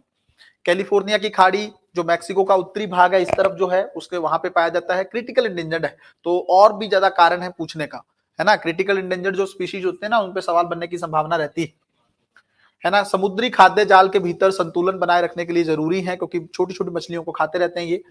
और ये देखो इसके बारे में भी दे रखा है, यहाँ पे देखेंगे आप लोग, दिसंबर 1946 को वाशिंगटन डीसी में इसको लेकर हस्ताक्षर किए गए थे। कानूनी रूप से बाध्यकारी अनुसूची ये बना के रखता है ना, जो भी ये कहता है कि भैया आपको मानना पड़ेगा। वेल स्टॉक का संरक्षण प्रदान करना इसका काम है। ये देखो जापान जो है घरेलू कारणों का हवाला देते इससे हट गया, जबकि भारत जो है इसका सदस्य है। 2 जगह पर इसमें जो है वेल अभ्यारण्य बने हुए हैं, एक है अंटार्कटिका में, ये भी प्रीलिम्स में पूछ सकता है भाई, अंटार्कटिका में, और सेशल हिंद महासागर, मतलब महासागर भी याद रख लोगे तब भी हो जाएगा। एक है अंटार्कटिका महासागर में वेल अभ्यारण्य, एक है आपका इंडियन ओशियन। 1986 में इसने पूरी तरीके से जो वाणिज्यिक व्हेलिंग है उस पर प्रतिबंध लगा दिया था, क्योंकि वो कहीं ना कहीं पे खत्म होने की कगार पे। फिर से आ गया शेर, विश्व शेर दिवस। इसमें देखेंगे शेरों के संरक्षण के बारे में जागरूकता पैदा करने के लिए, अगर आप देखेंगे दुनिया में हर साल 10 अगस्त को, ये सब दिवस विवस जो है ना इतना ज्यादा इंपॉर्टेंट नहीं है, एक आध पूछ रहा है, बट वो भी या तो हिस्ट्री को लेकर कुछ पूछ रहा है या पॉलिटी में लेकर कुछ पूछ रहा है। इन्वायरमेंट के डे वगैरह कम पूछ रहा है वो, तो ये सब एसएससी और उन सब एग्जाम में पूछे जाने वाली चीजें हैं, बट हमको करंट अफेयर में तो थोड़ा देख लेते हैं। यहाँ पे देखो, और ये शेर दिवस कब स्टैब्लिश किया गया, ये सब याद रखने की जरूरत नहीं है। उद्देश्य क्या होगा ये भी आप लोगों को पता है, क्या करना होगा, शेरों को बचाना होगा बस, और क्या है। भारत में थोड़ा सा इसका अपना एक वैल्यू है, आपको पता है ना, जो हमारा राष्ट्रीय प्रतीक है वहां पे उसमें भी शेर दिखाए गए हैं, है ना। और थोड़ा सा ये जो शेर दिवस है ये कहता है कि भाई क्रूरता मत करो इनके साथ, थोड़ा इनको बचाओ। ये रहा देखो भारत में फिर से आ गया है शेर सबसे। अब इसमें थोड़ा ओवरऑल शेर के बारे में बताया गया, यहाँ पे देखेंगे आप लोग, शेर सबसे मिलनसार बिल्लियों में से एक है। मिलेगा तो सही जब शिकार करना है उसको, तो ये कितना कैसा मिलनसार है ये। भाई ऐसे कौन मिलना चाहेगा, वो मिलना चाहता है, हम थोड़ी ना मिलना चाहेंगे उससे, तो उसके मिलनसार होने से तो हमें तो नुकसान है ना। देखो कैसे लिखा गया है। आयुष्यन की स्थिति जो अफ्रीकी शेर है वो वल्नरेबल है, और भारत का जो एशियाई शेर है वो इंडेंजर्ड है, याद रखेंगे आप लोग इसको। अफ्रीकी शेर जो सहारा रेगिस्तान के दक्षिण में पाया जाता है, याद रखेंगे इसको, छोटा होता है ये। और एशियाई शेर जो है सिर्फ और सिर्फ अभी जो हमने देखा है भारत में ही है, गिर में। वर्तमान में केवल अफ्रीका और एशिया के कुछ क्षेत्रों में ही बचे हैं भाई, शेर खत्म हो गए। तो जो बब्बर शेर वाला चीजें जो कहानियों में सुना सुना के लोगों को करते थे वो खत्म हो जाएगा अगर इसको बचाया नहीं गया। तो सोचने वाली बात है, इसको शेर को सेव करने की जरूरत है। आज दुनिया में 30,000 से 1 लाख के बीच में ही शेर बचे हैं। पिछले 3 दशकों के दौरान लगभग संख्या जो है वो आधी हो गई। इससे पहले वो अफ्रीका, एशिया, उत्तरी अमेरिका, यूरेशियन उपमहाद्वीप बहुत जगह पाए जाते थे। ठीक है, पारिस्थितिकी तंत्र में भी ये महत्वपूर्ण भूमिका निभाते हैं क्योंकि ये बहुत मिलनसार है, बहुत सारे को निपटाते रहते हैं, इसलिए पारिस्थितिकी तंत्र में ये बड़ी भूमिका निभाने का काम करते हैं। ये एशियाई शेर संरक्षण परियोजना है, ये भारत का आपको पता है पर्यावरण मंत्रालय चला रहा है, जनगणना करता रहता है हर 5 साल में एक बार। प्रोजेक्ट शेर है ये अगस्त 2020 में जो है इसका शुरू किया गया था और बस ये भी उसी को बचाने के लिए है। ग्लोबल गिब्बन नेटवर्क, दोनों शेरों की तुलना करते हुए स्टेटमेंट भी तो एक और ये कैटेगरी चेंज कर सकता है। एशियाई और अफ्रीकी शेर दोनों को तो डाल ही लो दिमाग, इस पे सवाल बन सकता है। इवन इसमें आएगा कि नहीं आएगा आगे चल के आप देखिएगा। एशियाई हाथी, एक सवाल पूछा था ना उसको लेकर अजीब सा, मादा जो है वो आगे चलती है और वो पीछे चलते हैं, और कितने महीने का उसका प्रेगनेंसी पीरियड होता है। 2020 या 21 जो भी था, इसी टाइम पीरियड 2-3 सालों में पूछा गया है ये। आगे देखो आप, हाल ही में हुलॉक गिब्बन को बचाने के लिए ग्लोबल गिब्बन नेटवर्क की पहली बैठक चीन के हेनान प्रांत में की गई। अब ये गिब्बन क्या है, ये देखो, सभी वानरों में सबसे छोटे और तेज है। हुलॉक गिब्बन भारत के उत्तर पूर्व के लिए अद्वितीय है। दक्षिण पूर्व एशिया में उष्णकटिबंधीय और उपोष्णकटिबंधीय जंगलों में पाए जाने वाले गिब्बन की 20 प्रजातियों में एक है। देख सकते हो भाई आप लोग इसको, ये भी देख रहा है आप लोगों को, तो सिर्फ उल्लू पे जो है वो मत सोचिएगा, इसकी भी नजर है तुम लोगों पे। तो प्रीलिम्स जो है हर हाल में इस बार निकलना चाहिए, नहीं तो फिर आएगा इसी के पास भेज दिया जाएगा फिर। गिब्बन अन्य वानरों के समान ही विशिष्ट व्यक्तित्व और मजबूत पारिवारिक संबंधों वाले अत्यधिक बुद्धिमान प्राणी, तो वो संबंध भी मतलब ऐसा है, समझता है वो आप लोगों को, तो ज्यादा बेहतर तरीके से आपका दुख भी समझेगा वो कि प्री क्यों नहीं हुआ है। 1900 के बाद से गिब्बन वितरण और आबादी में भारी कमी आई है, जिससे उष्णकटिबंधीय वर्षा वनों में केवल छोटी आबादी ही बची। ठीक है, अपने ऊर्जावान गायन प्रदर्शन के लिए जाने जाते हैं। सिंगर तो यही है, अरिजीत और विशाल मिश्रा तो ऐसे ही बैठे हैं, लाओ इनको किसी दिन फिर सुनते हैं कुछ अच्छा, क्योंकि तुम ही हो। चलिए, भारत में प्रकार कौन कौन से हैं। भारत के पूर्वोत्तर क्षेत्र में हुलाक गिब्बन की 2 प्रजातियां पूरी, और देखो भाई ये कहा जाता है कि भाई इन दोनों में मतलब दोनों प्रजातियां भारत में मौजूद हैं, बट कई बार ये कहा जाता है कि भारत में सिर्फ और सिर्फ पश्चिमी जो है ना ये मौजूद है। ये देखो यहाँ पे 2021 में हैदराबाद का ये जो सेंटर, ये भी याद रखना भाई प्रीलिम्स पॉइंट ऑफ व्यू से, मैं कई बार बताता रहता हूँ। यहाँ पे देखिएगा इसको, ये सेंटर पूछ सकता है, लोकेशन कहाँ पे है इसकी। CCMB ये हैदराबाद में, तो अगर मान लो इंस्टीट्यूट पूछे, जैसे एक में VII लिख दे फिर ये लिख दे, उनके सामने लिख दे, तो थोड़ा सा याद रखिएगा इसको। सेंटर फॉर सेल्यूलर और माल्यूकर जो बायोलॉजी वाला है CCMB, ये हैदराबाद में लोकेटेड। इसने ये कहा है कि भारत में सिर्फ एक प्रजाति है और वो है पश्चिमी।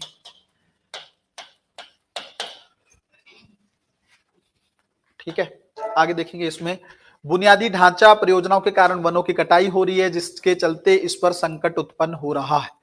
पश्चिमी हुलॉक गिब्बन को लुप्त प्राय और पूर्वी हुलॉक गिब्बन को सुभेद्य, इसको इंडेंजर्ड लिख लो यहाँ पे। पश्चिमी हुलॉक गिब्बन जो है वो इंडेंजर्ड है और पूर्वी हुलॉक गिब्बन जो है वो वल्नरेबल है। ये ग्लोबल गिब्बन नेटवर्क बनाया गया है ताकि इनको बचाया जा सके। पहली बार 2020 में शुरू किया गया था और इसे इको फाउंडेशन ग्लोबल और Henan institute of national park के माध्यम से चीन में 2 संस्थानों द्वारा शुरू किया गया था। गिद्ध, इसने कम से कम आप लोगों से मुंह परे किया, ये थोड़ा सा छूट दे रहा है आपको। गिद्ध का लेकर क्या दिक्कत थी भाई, भारत में क्यों संख्या कम हो रही है और कौन सा समुदाय चाहता है कि ये बचे।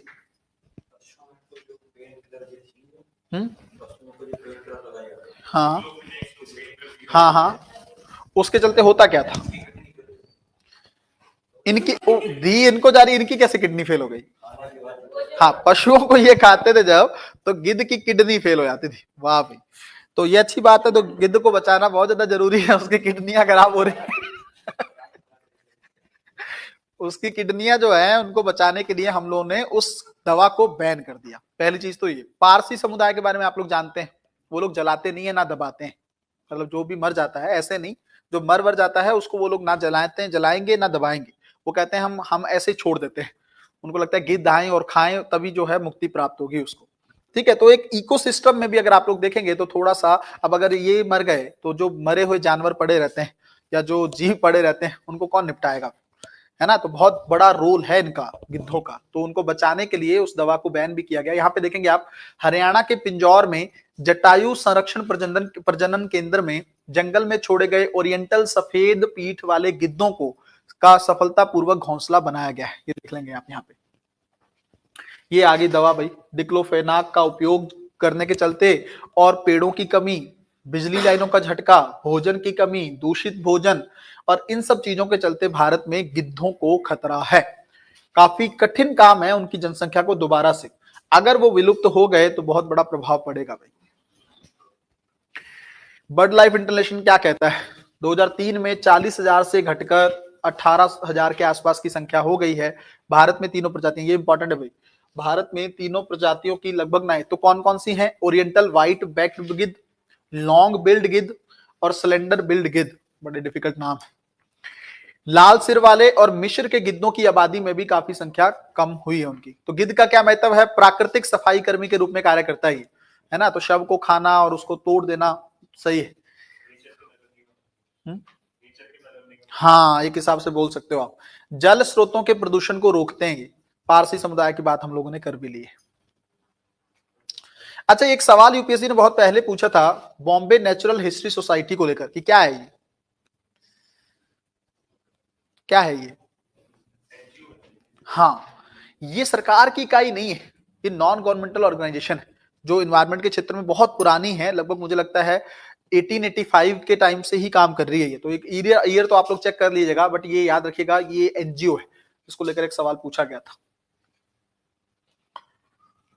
ये फिर से कुछ आ गया है, लुडविगिया पेरुवियाना, अगर ये फिर से ये पूछ ले क्या है ये, केरल सीमा के करीब तमिलनाडु के हिल स्टेशन वलपराई में हाथियों के आवास और चारागाह क्षेत्रों को संकट में डाल रहा है। वही आक्रामक पौधा है भाई, फिर से वही आ गया है, लुडविगिया पेरुवियाना। तो आज मान लो एक या दो हैं तो इसको आज ही निपटा देना इन प्रजातियों, बार बार 3-4 बार देख के अच्छे से इसका कोडिंग वगैरह भी बना सकते हो ताकि ये बल्क ना हो, क्योंकि देखो अब करंट अफेयर बल्क होता चला जाएगा डे बाय डे। अब तो पहला पढ़ रहे हो ना तो लग नहीं रहा है, जैसे ही सारा ही मिक्स होगा ना, फिर इकोनॉमी भी, ज्योग्राफी भी, साइंस टेक भी, ये भी वो भी, तब फिर लगेगा यार कौन सा फैक्ट कहाँ था। हाँ हाँ हाँ हाँ हाँ हाँ, इतना ही, उतना ही करना है बस, और एरिया पता होना चाहिए जहां जहां पे पाए जाते हैं, कहां सा इनका क्षेत्र है वो भी पूछा है जाके डीप में, तो वो थोड़ा सा आइडिया रखोगे उतना ही, बहुत ज्यादा इसीलिए तो उतना ही बता रहे हैं ना, लिखा तो अब काफी कुछ है इसमें, बट मैं उसी पे फोकस कर रहा हूँ आप लोगों का कि ये चीज पूछी जा सकती है, उसी पे ध्यान देना है आपको, है ना। तो हम लोग स्पेसिफिक भी कर लेंगे। तो इसको सिर्फ इतना याद रखना है कि ये आक्रामक पौधा है जो जिसको तत्काल कंट्रोल करना होगा, ठीक है। और बस याद ये रखना ये दलदल क्षेत्र में उगता है तो इसलिए इसको कंट्रोल करना मुश्किल है, दलदली क्षेत्रों में कंट्रोल करना थोड़ा सा मुश्किल हो जाता है किसी भी पौधे को, तो इसलिए थोड़ा सा प्रॉब्लम है, इसको मानवीय रूप से हटाना चुनौतीपूर्ण है क्योंकि पौधा आसानी से टूट जाता है और टूटते के साथ ना फिर नए निकल जाते हैं, तो इसका थोड़ा सा और इश्यू हो जाता है। 12 फीट की ऊंचाई तक भी जा सकता है, जलीय पौधे के रूप में आर्द्र भूमि वगैरह उसमें उग सकता है, खरपतवार की तुलना में तेजी से बढ़ता है ये, ठीक है, और जब मानसून आ रहा होता है भारत में तब और दिक्कत कर देता है ये। रोकथाम के लिए दलदल अद्वितीय आवास हैं जो बड़े शाकाहारी जीवों के अलावा बहुत सारे उभयचर, उद्बिलाव वगैरह को सहायता देते हैं, वो जल के भंडारण के रूप में कार्य करते हैं, तो इसलिए इनको ऐसी खरपतवार से संरक्षित करने की आवश्यकता है। जल्दी से सभी दलदलों का मानचित्र करने की जरूरत है और उनमें कैसे इसको कंट्रोल करना है ये सब एफर्ट करना होगा, उन दलदलों में आक्रामक प्रजाति को रोककर इनका प्रसार रोकने पे काम करना होगा। साल्ट पेन्स श्रमिक, ये आप लोग देखेंगे अगारिया के रूप में, अगरिया के रूप में इसको जानते हैं, है ना। ये गुजरात के मुख्यमंत्री को इन्होंने कुछ बोला है, इन्होंने बोला है कि देखो कच्छ के छोटे रण में जो उनका प्रवेश हमने आरा प्रतिबंधित कर दिया है, तो उसको कहीं ना कहीं पे उसके बारे में इन्होंने आवाज उठाई। तो बस क्या किया है वो याद रखने की जरूरत नहीं है, कहां पाया जाता है अगरिया समुदाय वो इंपॉर्टेंट है, तो फिर से ये आया है कहां पे, कच्छ का ऋण, गुजरात में अगरिया, है ना। इससे पहले हम लोग मालधारी पढ़ चुके हैं गिर क्षेत्र में, अब जो है अगरिया है। तो दो समुदाय जो हैं आज ही के करंट अफेयर में आप लोगों को देखने को मिल रहे हैं, इसको थोड़ा सा पैरेलल याद रख लीजिएगा।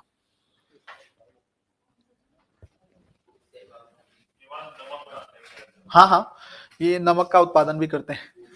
ये देखो, उत्तरी गुजरात, कच्छ और सौराष्ट्र क्षेत्रों में कच्छ के छोटे रण के आसपास लगभग 100 से 125 गांवों में रहते हैं ये लोग, और नमक की खेती पर निर्भर करते हैं ये। तो ये देखिए आप, great run of Kutch, little run of Kutch, British काल से ही लगभग इस पेशे में लगे हुए हैं। भारत में गुजरात राज्य के कच्छ के छोटे ऋण में पाया जाता है। यह है, हाँ वो हाँ, एशियन वाइल्ड एज जो है वो काफी इंपॉर्टेंट रहता है, ये इसी क्षेत्र में मिलता है आपको। ठीक है, तो इसको भी थोड़ा सा याद रखेंगे, अलग से आ भी जाएगा, अभी तो करंट अफेयर बहुत चलना है, तो सब प्रजातियां आएंगी, चिंता मत करो आप लोग। ये एकमात्र स्थान है जहां भारतीय जंगली गधा, जिसे स्थानीय भाषा में खच्चर कहते हैं, वो भी यहीं पे पाया जाता है ना, कच्छ का ऋण। यह अभयारण्य रबाड़ी और भारवाड़ जनजातियों की एक आबादी का घर है। तो वैसे तो मुझे लगता है वही याद रखो बस, जो है ये समुदाय पूछा गया है, अगरिया। हाँ हाँ, आप देखेंगे वो आपको गिर में दिख रहा है, ये आपको कच्छ के ऋण में दिख रहा है। ठीक है, तो बहुत सारी संख्या इसकी यहीं पे मिलती है आपको। अब इसके बारे में भी थोड़ा आ ही गया है, देखो ये जंगली गधा के बारे में आ गया है। विश्व में भारतीय जंगली गधों की अंतिम आबादी कच्छ के ऋण गुजरात तक ही सीमित है, तो सोचो आप, ये भी वहीं पाया जाता है वर्ल्ड में। रेगिस्तान और घास के मैदान पारिस्थितिकी तंत्र में ये रहता है ना, थोड़ा सा नियर थ्रेटन इसको बोलते हैं, खतरे के निकट मतलब नियर थ्रेटन, है ना, एंटी भी डाल सकते हो आप लोग, और अनुसूची 1 में है। एशियन वाइल्ड, अच्छा देखो, अब देखो पाए सिर्फ यहां जाते हैं तो फिर भी क्रिटिकल इंडेंजर क्यों नहीं है, क्योंकि संख्या बहुत है, तो संख्या कम होगी तभी थोड़ा सा उस पर ध्यान देंगे ना, वरना हमने तो अपनी अनुसूची टॉप में ही रखा हुआ है इसको। यानी इसकी प्रजाति ये याद नहीं रखना है क्या होता है इस पर, ये भी नहीं। देखो कच्छ के छोटे रण को अभी उसके बारे में बता रखा है, 1972 में जंगली गधा अभयारण्य, और मुझे लगता है वाइल्ड एज को लेकर सवाल पूछा भी गया है प्री में, पुराना हो सकता है बट सवाल है इसको लेकर। हाँ नहीं, उससे पहले तो ये एशियाई जंगली गधा इंपॉर्टेंट रहा है, तो अगर पुराना है ना मान लो, तो फिर से आने की संभावना है ना, अगर 4-5 सालों में रिपीटेशन नहीं तो हो सकता है सवाल फिर से बन जाए, तो अच्छा है ये, तो याद रखिएगा कहां पे है इसका, कच्छ का जो छोटा ऋण है उसको जंगली गधा अभयारण्य घोषित किया जाता है। ठीक है, फिर यहाँ पे एक सर्वेक्षण किया गया था जिसके मामले में इनको बहुत दिक्कत हुई है, इसमें नमक की खेती और नमक पैन श्रमिकों को भूमि पट्टे पर देने की अनुमति दी गई, और पारंपरिक अगरिया समुदाय को इससे बाहर रखा गया। इसीलिए उन लोगों ने बोला कि देखो हमारे साथ ठीक नहीं हो रहा है, यहाँ पे गुजरात हाई कोर्ट और वहां पे भी दिक्कत चल रही है इनको लेकर। बचाव के तर्क क्या है, एक तो जंगली गधों की जनसंख्या वृद्धि और मानव पशु संघर्ष जो है।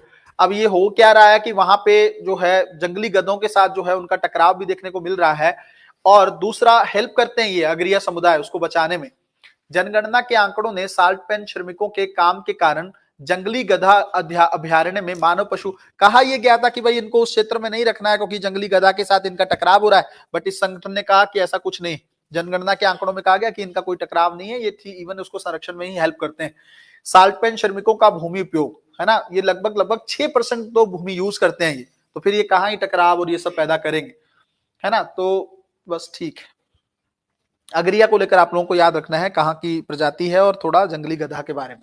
यहाँ पे देखेंगे महादेवी वन्यजीव अभयारण्य, इसके लिए बोला गया है कि जल्दी से इसको जो है टाइगर रिजर्व बनाओ।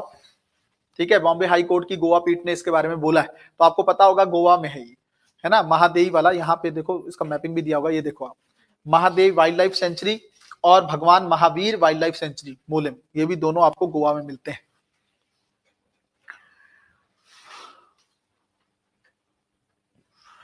गोवा के उत्तरी भाग संगुएम तालुका वालपोई शहर के पास स्थित है। इसमें वज्रा, सकला झरना और विरदी झरना सहित सुरम्य जलप्रपात है। जलप्रपात क्या होता है भाई, हाँ, जहां पे पानी एकदम से बहुत तेजी से गिर रहा हो, है ना, तो वहां पे ये सब नाम भी दे रखे हैं इन्होंने। वज्रा झरना के पास गंभीर रूप से लुप्त प्राय लंबी चोंच वाले गिद्ध, क्रिटिकल इंडेंजर्ड हैं लंबी चोंच वाले गिद्ध, वो भी वहां पे पाए जाते हैं। घने नम पर्णपाती जंगलों और कुछ सदाबहार प्रजातियों के साथ काफी अच्छी विविधता जो है यहाँ पे आपको देखने को मिल जाती है। कुछ पवित्र उपवन भी मिलते हैं। उपवन क्या होते हैं और पवित्र उपवन का मतलब ऐसे स्थानीय स्तर पर जो बहुत इंपॉर्टेंट नहीं माना जाता, कई कई पेड़ों को पूजा जाता है तो उनको क्यों जानबूझ के रखा जाता है, ताकि इसको सेव किया जा सके। वो संस्थान जो है, फिर वो जो संगठन, वो समुदाय होता है, वो उसको बचाने के लिए बहुत एफर्ट करता है। फिर वो भारत में कई जगह पर ऐसे पेड़ मौजूद है। हाँ हाँ, भारतीय गौर, बाघ, भौंकने वाला हिरण, सांबर हिरण, ये सब आप लोगों को यहाँ पे दिख जाएगा। विभिन्न प्रकार के सांप भी हैं, ये भी देख सकते हो आप लोग। अंतरराष्ट्रीय पक्षी क्षेत्र भी है भाई ये। और गोवा में बाघ संरक्षण के लिए एक महत्वपूर्ण आवास का प्रतिनिधित्व, मतलब बाघ काफी सारे वहां पे मिल जाएंगे आपको। गोवा की 3 सबसे ऊंची चोटियां आपके यहाँ पे बता रखी हैं, सोंसोगोर, तलवचे, ये सब इंपॉर्टेंट नहीं है। महादेई नदी कर्नाटक से निकलती है, ये थोड़ा सा देख लो, कर्नाटक से निकलती है और अभ्यारण्य से होकर गुजरती है। तो ये नदियां भी कई बार पूछता है ना वो, कि कौन से अभ्यारण्य से निकल रही है राष्ट्रीय पार्क से, तो याद रखिएगा अगर यूपीएससी डाल दे कि महानदी, क्योंकि नाम ही वही है तो ऑब्वियसली इससे तो आइडिया लगा ही लोगे।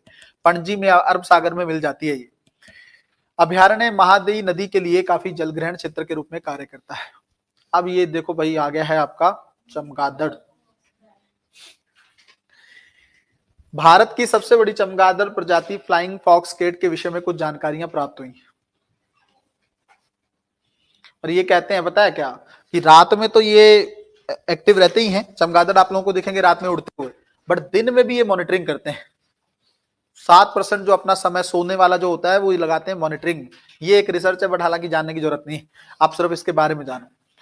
इसे आमतौर पर इंडियन फ्लाइंग फॉक्स के नाम से जाना जाता है। भारतीय उपमहाद्वीप की मूल निवासी एक उल्लेखनीय चमगादड़ प्रजाति। देखो तो कैसा होता है ये, है ना, लोमड़ी की तरह शक्ल दिखती है इसकी। इसका बड़ा आकार, और ये देखो आगे लोमड़ी जैसा चेहरा है। आमतौर पर गहरे भूरे या काले रंग का शरीर प्रदर्शित होता है ना। और नर जो होते हैं वो आमतौर पर मादाओं से बड़े होते हैं। भौगोलिक सीमा है इसकी दक्षिण मध्य एशिया के उष्णकटिबंधीय क्षेत्रों, पाकिस्तान से चीन तक और सुदूर दक्षिण में मालदीव तक भी पाए जाते हैं। ठीक है, तो काफी बड़ी संख्या में देख सकते हो आप इनको। ये जानवर जंगलों और दलदलों में पाए जा सकते हैं। बरगद के पेड़, अंजीर और इमली जैसे पेड़ों पर बसेरा करते हैं, है ना, और कोशिश कर देखते हैं ये वहां पे जहां पानी हो आसपास। आईयूसीएन की कोई कंडीशन ही नहीं है इस पर। कृमिनाशक के रूप में जाना जाता है क्योंकि फलों के बगीचों को व्यापक नुकसान पहुंचाते हैं ये लोग, है ना, इन्हें कीट भी मानते हैं, है ना। और बहुत सारी बीमारियां आपको पता है, कोविड एक संभावना ये भी जताई जाती है कि इनसे ही फैला है। तो वो सब चीजें को लेकर वायरस को फैलाने में ये लोग थोड़ा करते हैं। ये देखो, दिन के आराम के समय का 7% जो टाइम पीरियड है ये अभ्यास करते हुए बताते हैं। ठीक है, मॉनिटरिंग टाइम इस चीजों में ये रहते हैं। सामाजिक सतर्कता मतलब आसपास के व्यक्तियों की निगरानी, और पर्यावरणीय सतर्कता, आसपास के खतरे के संकेतों पर भी नजर रखते हैं, है ना। तो ये सब थोड़ा सा है। और चमगादड़ परागण और बीज के फैलाव में भी महत्वपूर्ण योगदान देते हैं, खा खा के फेंकते रहते हैं। कीस्टोन प्रजाति क्या होती है भाई,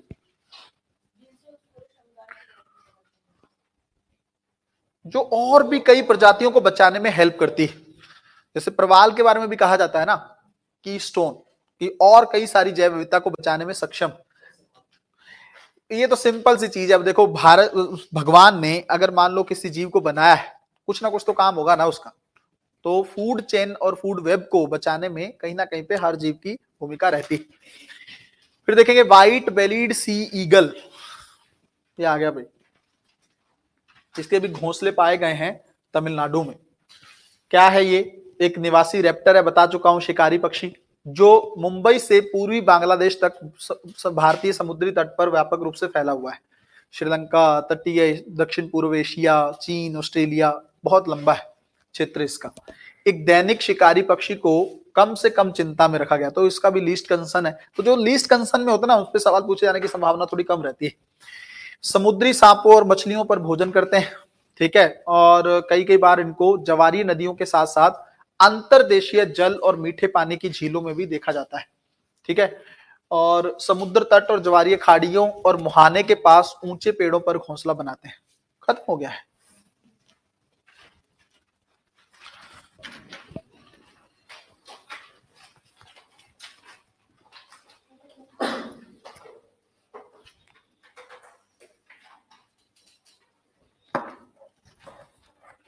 एक बार देखेंगे भाई, आप लोग थोड़ा सा नोट भी करते जाएंगे, थोड़ा मैं आपको इंपॉर्टेंट, और उसमें भी हम लोग देख लेते हैं जल्दी जल्दी।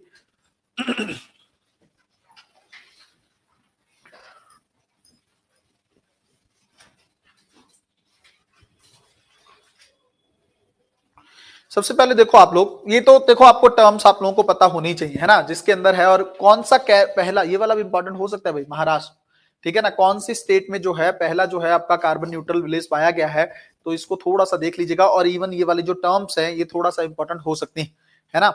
और ये तो मुझे लगता है आपको रटा ही होगा कि भारत का 2070 तक का टारगेट है कार्बन न्यूट्रल वाला, है ना, ये तो दिमाग में बिठा लो, इसको मेंस में भी डालना है। ये थोड़ा सा कम संभावना है, बट एक चीज कर लीजिएगा मेरे कहने पे, एक असम के जितने भी नेशनल पार्क है ना, इसको थोड़ा सा अलग से इसके नोट्स बना के रख लो आप, ठीक है, अलग से किसमें कौन सा जीव पाया जाता है, कौन से क्षेत्रों में फैला हुआ है, उनका सीक्वेंस क्या है, नदी कौन सी निकलती है ना, ब्रह्मपुत्र कहां कहां से गुजरती है, उसकी कौन सी सहायक नदी है, ये सब थोड़ा सा असम को लेकर तो बना के रख ही लेना। अभी के लिए उतना करो, क्योंकि जैसे जैसे आता रहेगा हम लोग और भी देखते रहेंगे। और प्रजातियां, है ना, कुछ कुछ तो बिल्कुल दिमाग में बिठा लो। जैसे वन हॉर्न राइनो है, फेवरेट है यूपीएससी का, इसके बारे में जितना पढ़ सको आप 5 6 7 पॉइंट अपना डाल लो। क्या कैटेगरी है, कहां पाया जाता है, सिर्फ भारत में है, भारत के बाहर है, भारत में भी कहां कहां पाया जाता है, ठीक है।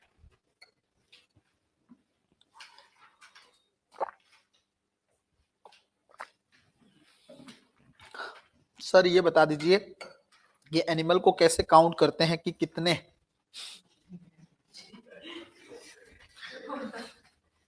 रानी, एनिमल को कैसे काउंट करते हैं कि कितने, वो तो अलग अलग तरीके से। एक एक सवाल पूछा था यूपीएससी ने प्री में, शायद 2018 या 19 के प्री में होगा, एम स्ट्राइप्स पूछा था ना, किससे जुड़ा हुआ है, टाइगर को बचाने की, मतलब काउंट करने की या बचाने की एक पद्धति में शामिल किया जाता है उसको। अब जैसे मान लो क्या करते हैं नॉर्मली, अगर किसी जैव की संख्या का आइडिया लगाना हो, लगा देंगे, कैमरे से देखते रहेंगे उसको, कई जगह कैमरे लगा के रखेंगे, कितनी बार यहां से कितने लोग गुजरे हैं, वो तो सरकार, अब उसमें आपको जाके काउंट थोड़ी करना है जाके।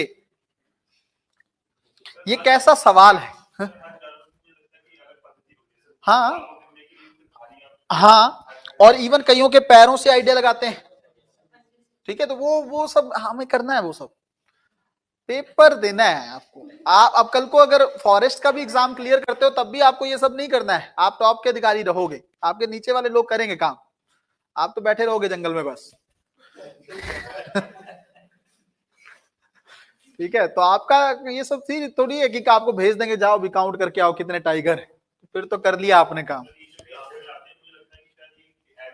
हाँ, और ये 100% सही नहीं होता है ऑब्वियसली, कैसे करोगे भाई, ज्यादा उनको फ्री छोड़ना होता है ना, पकड़ पकड़ के थोड़ी गिनेंगे कि देखो चांटे मारते भी जाए शेर को, और ये देखो तो, कि देखो एक हो गया, दो हो गया, चल अंदर। तो वो जो मिलनसार वाला जो सीन था उसका, वो सब थोड़ी करेंगे हम, वो तो उनको फ्री छोड़ना है, पता भी ना लगे उनकी काउंटिंग हो रही, उनको जानवर को पता नहीं लगना चाहिए कि भाई उसको काउंट हो रहा है कि नहीं हो रहा है, नहीं तो फिर तो वो ऑब्वियसली दिक्कत हो जाएगी उसको, तो वो सब चीजें नहीं करनी है। और कैसे सवाल पूछते हो आप लोग। फिर पोबितोरा, ये मैं आपको ऑलरेडी बता चुका हूं, तो ये हाँ, ये देख लेना, 4 जो प्रजातियां हैं, जैसे मैं आपको कह रहा हूं, देखो ज्यादातर कौन कौन सी जैसे आती रहेंगी तो हम लोग पढ़ते रहेंगे, बट मेन मेन ये है कि जैसे आपने, हम लोगों ने 2 4 तो आज ही देखे हैं और ज्यादा ही देखे हैं। एक हमने वन हॉर्न राइनो के बारे में थोड़ा बहुत देखा, है ना, दूसरा एशियाई गधा जो है उसके बारे में देखा, एशियाई शेर जो है उसके बारे में देखा, अफ्रीकी जो है आपका शेर उसके बारे में भी थोड़ा पढ़ लीजिएगा, एशियाई हाथी के बारे में थोड़ा सा पढ़ लीजिएगा, इवन ग्रेट इंडियन बस्टर्ड, हाँ ग्रेट इंडियन बस्टर्ड जो है उसके बारे में पढ़ लीजिएगा, बहुत सारे। तो कम से कम अभी शुरुआती स्तर पर इतना काम करना शुरू कर दीजिए। मतलब पता क्या है, देखो देखो करंट अफेयर अब शुरू हो गया है, तो इन्वायरमेंट ऐसा थोड़ी है कि एक ही है, ये तो आता रहेगा, है ना, और मंथली वाइज इसका बना रखा है सेगमेंट, तो जितना आएगा वो तो ठीक है, बट आज आप लोग जाके इसको निपटा लीजिएगा। इसके बारे में जो इन्फॉर्मेशन हमारी है मैक्सिमम हम अपना नोट करके रख लें, ताकि आपका बर्डन ना हो, वरना current affair day by day फिर बर्डन बनता चला जाएगा। हाँ हाँ, हम्म, देखो मेन तो करंट अफेयर होता ही नहीं, अगर आप देखेंगे स्टैटिक ज्यादा होता है उसमें। अब जैसे मैं एक बात बताऊं, मान लो वन हॉर्न राइनो न्यूज में, तो वन हॉर्न राइनो कोई करंट अफेयर आज थोड़ी बना है, वो तो एक जीव है, भारत में कब से रह रहा है, बस ये है कि इस बार न्यूज में, तो उसके बारे में पढ़ना है, तो उसके बारे में जो इन्फॉर्मेशन है वो चेंज थोड़ी हो जाएगी ज्यादा, इतना हो सकता है कि संख्या पहले ज्यादा थी अब कम हो गई, या पहले कम थी अब थोड़ी बढ़ गई, यही चीज होगी ना, बाकी उसमें क्या चेंज होगा? 1 हॉर्न राइनो ऐसा तो नहीं है 2 हॉर्न लग जाएंगे उसको, ये तो नहीं चेंज होगा ना उसके अंदर। तो अब एशियाई शेर है, तो जो बेसिक उसकी कैरेक्टरिस्टिक्स है वो तो सेम ही रहेंगी ना। तो फिर ये करंट कहां हुआ? करंट का मतलब होता है, जैसे आपको मान लो पॉलिटी का भी करंट आप ले लोगे, जैसे आ गया मान लो, आज भी हम लोग पढ़ रहे थे कि सदस्यों का निलंबन को लेकर। तो अब सदस्यों का निलंबन एक कोई ऐसा थोड़ी है कि पहली बार हुआ है या इसके पहले हुआ ही नहीं, वो तो पढ़ोगे तो बेसिक ना, कौन से रूल्स हैं विजिटर्स वाला, अगर मान लो संसद में जो अटैक हुआ उसको लेकर चीजें हो जाती हैं कि भाई विजिटर्स को लेकर क्या रूल्स हैं। संविधान की कोई भी धारा है 370 को लेकर भी मान लो करंट अफेयर में कुछ है, तो क्या 370 पहले थोड़ी, उसको ऑलरेडी पढ़ चुके हो आप, उसके बारे में बेसिक तो ऑलरेडी जानते हो ना। तो करंट का मतलब सिर्फ इतना होता है कि इस बार ये न्यूज में है तो इसके आने की संभावना थोड़ी ज्यादा है, ये करना है बस। हाँ हाँ, करंट टू बेसिक। तो करंट से जो है आपको स्टैटिक की तरफ जाना है, ये आपका मेन है। तो स्टैटिक ही होता है वो, बस आपको पता चल जाता है कि ये चीजें आपको पढ़नी। जैसे अब ये 4 प्रजातियां यहाँ पे भी दे रखा है, गैंडा, हाथी, रॉयल बंगाल टाइगर। हाँ, तो टाइगर भी है एक। जैसे ये वाइल्ड बफेलो है, ये भी मुझे बहुत इंपॉर्टेंट लगती है। एक और जो शायद वेस्ट बंगाल की तरफ ही पाई जाती है, वो शायद उसको मछली है वो, कई कई चीजें ना ऐसे पूछ लेता है वो, नाम से समझ में नहीं आता बट होता कुछ और ही। जैसे एक था ना वो कैटफिश, तो है एक और भी है जो जिसको क्या बोलते हैं आप, दरियाई घोड़ा समुद्र का बोलते हैं ड्यूकोंग, आया था ना। हाँ, क्या है, पर वो फिश है, बट उसको बोलते हैं क्या कि समुद्र का दरियाई घोड़ा, कुछ ऐसा। तो उसमें नाम में आता है, वो देखने में लगता है कि घोड़ा तो जो हम कहानियों में सुनते थे दरियाई घोड़ा आएगा ये करके, वो सब समझने लगते हैं, बट वो है फिश, मछली की प्रजाति है।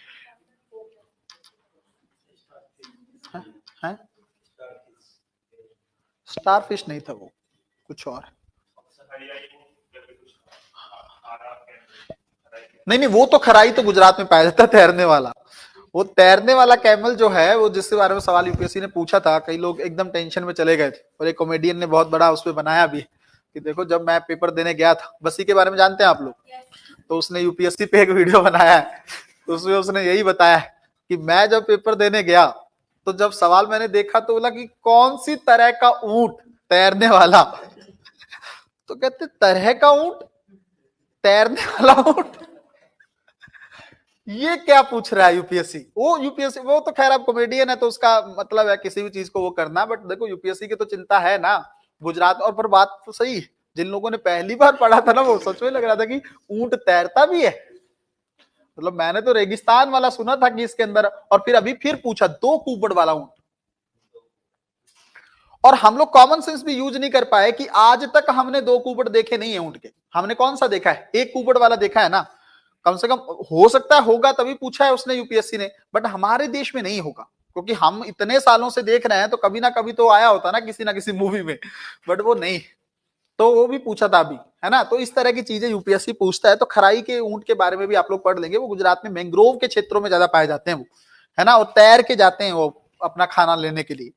तो ये थोड़ा सा सही याद दिलाया इन्होंने। तो ये सब जो प्रजातियां हैं जो न्यूज में रहती हैं, इसके बारे में आप लोगों को थोड़ा सा अच्छे से पता होना चाहिए। आज ही जाके अपने नोट्स वगैरह इसको लेकर बना दीजिएगा। और देख लेते हैं, शेर तो आ ही गया है, ये तो बार बार आया है। बस्टर्ड को तो चेप लीजिए, क्यों? क्योंकि सुप्रीम कोर्ट बहुत एक्टिव रहता है बस्टर्ड को लेकर। फिर और देख लेते हैं, ये तो आ चुका है तो अब संभावना कम है इस बार, मियावाकी वाला। हाँ, ये एलिगेटर गार वाला, इसको थोड़ा सा अच्छे से देख लीजिएगा, और सिर्फ एक ही पॉइंट में फॉर्म रखिएगा कि ये है क्या। मैनहट्टन भी संभावना कम है, क्योंकि अटलांटिक महासागर का है तो कम है, तो संख्या भी कम, ज्यादा नहीं है तो ज्यादा है तो फिर दिक्कत नहीं। चिंकारा संख्या काफी ज्यादा है, संभावना कम, बट फिर भी देख लीजिएगा इसको, क्योंकि हम लोग पढ़ तो चुके ही। फिर उसके बाद में हम लोग देखते हैं जीएफ, इसके बारे में बस जो मैंने आपको 2-3 चीजें बताई, वर्ल्ड बैंक ट्रस्टी है, कौन कौन से कन्वेंशन के लिए ये पैसा देता है वो आपको थोड़ा सा पता होना चाहिए। फिर उसका जो मानस वाला जो है, ये तो फिर से भी मैंने बोला है कि असम के तो सारे ही चेप लो आप, जो जो पाए जाते हैं। ये उल्लू उल्लू की कम संभावना है। लेपर्ड के बारे में थोड़ा सा पढ़ लीजिएगा, क्लाउडेड ये कम कम दिखता है, एक बार गोवा में दिखा था बड़ी मुश्किल से, अब फिर से इसमें बता रहे हैं कि मानस में देखा गया है, तो इसके बारे में थोड़ा सा देख लीजिएगा। और हाँ, इसके बारे में इतना मान लो अगर पूछ ही ले समुद्र का पांडा कौन सा है, तो नाम भी थोड़ा यूनिक सा है इसका, पोर्पोइस वैकिटा, तो ये थोड़ा सा है भाई, आ सकता है ये। तो इसको थोड़ा सा देख लीजिएगा। और हाँ, इसके बारे में जो 2-4 फैक्ट मैंने आप लोगों को बताए कि अंतरराष्ट्रीय व्हेलिंग आयोग के बारे में भारत है, जापान नहीं है, और बाध्यकारी है इसका डिसीजन, अगर इसने कह दिया तो हम भी नहीं करते हैं वो सब चीजें जो इसने व्हेलिंग पे एक प्रतिबंध लगा रखा है। शेर वाला वही सब, एशियाई शेर वाला याद रखना है। गिब्बन वाला बस भारत में ये पूछ सकता है कौन सी प्रजाति भारत में पाई जाती है, या फिर थोड़ा सा क्षेत्र कहां कहां पे है इसका, बट संभावनाएं थोड़ी सी कम लगती है मुझे। गिद्ध थोड़ा सा इंपॉर्टेंट है भाई, गिद्ध के लिए तो लगातार काम हो रहा है, तो पूछ भी सकता है, और ना भी पूछे तब भी आप इसको पढ़ के रखो, 1-2 सालों में रहता है ये पेपर में। फिर दूसरा ये वही आक्रामक प्रजाति, बस इतना याद रखो। लुडविगिया पेरुवियाना क्या है, एक आक्रामक प्रजाति है, तो ये भी इसके बारे में थोड़ा सा आप लोग याद रखेंगे। फिर उसके बाद में आगे देखिए आप, अगरिया समुदाय कहां पे पाया जाता है, कच्छ का छोटा ऋण, ठीक है, तो वहां पे आप देखेंगे थोड़ा सा, ये रहा लिटिल रन ऑफ कच्छ, यहाँ पे आपको ये सब देखने को। हाँ, और ये जंगली गधा वाला जो है, ये थोड़ा सा इंपॉर्टेंट है भाई, अलग से नोट्स बना के रखो जीवों के भी और जो भी प्रजातियों के भी, और ताकि लास्ट टाइम पे रिवीजन में आपको दिक्कत ना हो। महादेवी वाला थोड़ा सा गोवा का है, तो पता होना चाहिए कहाँ पे, दूसरी बार देखने पर से भी आपको याद हो जाएंगी चीजें। चमगादड़ की संभावना थोड़ी कम है, ईगल का भी थोड़ा सा कम लगता है। ठीक है भाई, सर लास्ट ईयर में था गिद्ध वाला न्यूज। हाँ पूजा, न्यूज में तो ये हर साल में रहते हैं सर, उसका फेस हॉर्स की तरह था इसलिए। हाँ भाई ठीक। क्या? हाँ हाँ हाँ।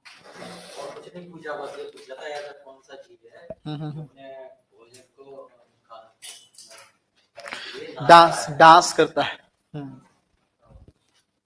एलिमिनेशन से भी पहुंच सकते थे उसमें।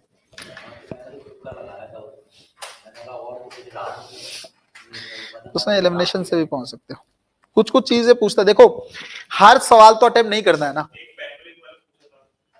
पेंगोलिन, हाँ हाँ हाँ हाँ, पेंगोलिन वाला, हाँ वो आया। उसमें एक और भी था, 2-3 जीव पूछे थे कि कौन कौन से जीव हैं जो अपने आप को बचाने के लिए एकदम ऐसे कर लेते हैं कि उनके कांटे वगैरह दिखने लगते हैं और किसी को समझ में ही नहीं आता कि ये है। उसमें 3 थे शायद, एक तो आप एकदम आसानी से एलिमिनेट कर सकते थे, वो जानते थे आप, एक और था, तो 3 थे जिसमें से 2 सही थे, है ना। तो पेंगोलिन के बारे में तो सब जानते होते हो, बट उसके बारे में नहीं पता था दूसरा। तो मैं एक चीज कहता हूं, देखो सारे सवाल पेपर को अटेम्प्ट नहीं करना होता है, कुछ क्वेश्चन छोड़ने भी होते हैं, ठीक है। तो यूपीएससी डालता ही इसलिए है कि आप उन क्वेश्चंस को छोड़ सको। अब आप सारे में ही टूट पड़ते हो कि मुझे तो सब आता है, तो फिर उसमें दिक्कत हो जाएगी। अगर मान लो 15 सवाल भी ऐसे हैं जो सबको मिला के, और इसमें खास करके हिस्ट्री प्लस करंट अफेयर या थोड़ा बहुत साइंस टेक, अगर मान लो नई कोई टेक्निक है और एकदम डीप जाके पूछ रहा है, नहीं समझ में आ रहा है, तो इन 3 सेगमेंट में कुछ कुछ क्वेश्चंस आप छोड़ सकते हो, बाकी पेपर को अटेम्प्ट करो आप। 85 क्वेश्चन जो है, 85 से 87 क्वेश्चन को आप अटेम्प्ट करो, तो चीजें, तो फिर दिक्कत नहीं होगी आपको, है ना। 85 से 87 तक पहुंचने में आपको थोड़ा सा, और वो बेसिक ही करंट अफेयर और इसको मिला के आपको मिल जाएगा उसमें।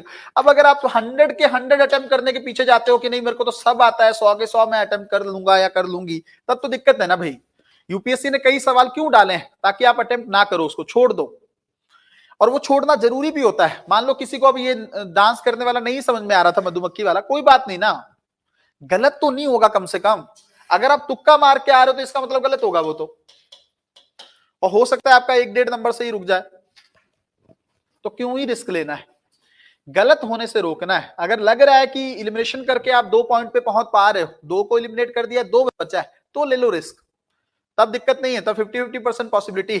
बट अगर चारों में कुछ भी नहीं आ रहा और लग रहा है कि नहीं भगवान मेरे ही साथ हैं इस बार तो मैं कोई भी हाथ रखूंगा और वो हो जाए, तो भाई बहुत ज्यादा संभावना है कि चीजें ना हो, ठीक है। तो वो वाला चीजें, और मुझे जहां तक लगता है भगवान बहुत कम लोगों का साथ देता है इन सब चीजों में, क्योंकि सोच के देखो आप, सब लोग प्रे करके जाएंगे कि नहीं, सब लोग जो है थोड़ा सा रिश्वत भी देके भगवान को, कि जैसे आएंगे 100 रुपए का ये चढ़ा देंगे, तो आपके 100 रुपए के लिए तो बैठे हुए हैं।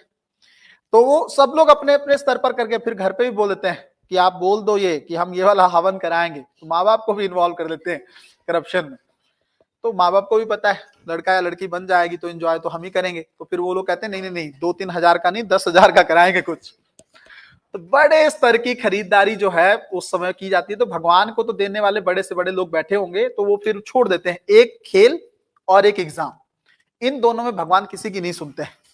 तो कहते हैं जो जीतेगा वही सिकंदर होगा, अपने स्तर पर जाओ, जिसने जितनी मेहनत की होगी वो उतना ले लेगा। कई कई बार किस्मत काम करती है, जैसे आप तुक्के मारते हो, तुक्के सही, देखो तुक्कों में भी क्या होता है कई बार ऐसी कहानी होती है, मान लो आपने 10 क्वेश्चन में तुक्का मारा, अच्छे लोग, सिंसियर लोगों की बात कर रहा हूं, 15 में तुक्के मारने वाले वो सिंसियर नहीं होते हैं। 10 लोगों ने तुक्के मारे, ठीक है, अब 2-3 तरह की कंडीशंस है। एक तो ये है कि 10 के 10 गलत हो जाए, बुरी किस्मत। एक ये है कि 10 के 10 सही हो जाए, उससे तो बेहतरीन ही कुछ नहीं।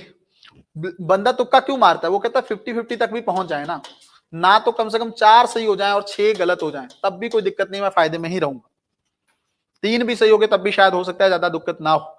तो ऐसी कंडीशन सोच के वो जाता है। बट अगर आपकी किस्मत वर्स्ट कंडीशन में ना, तो हो सकता है 10 के 10 गलत। तुक्का है, सही या गलत दोनों ही हो सकता है।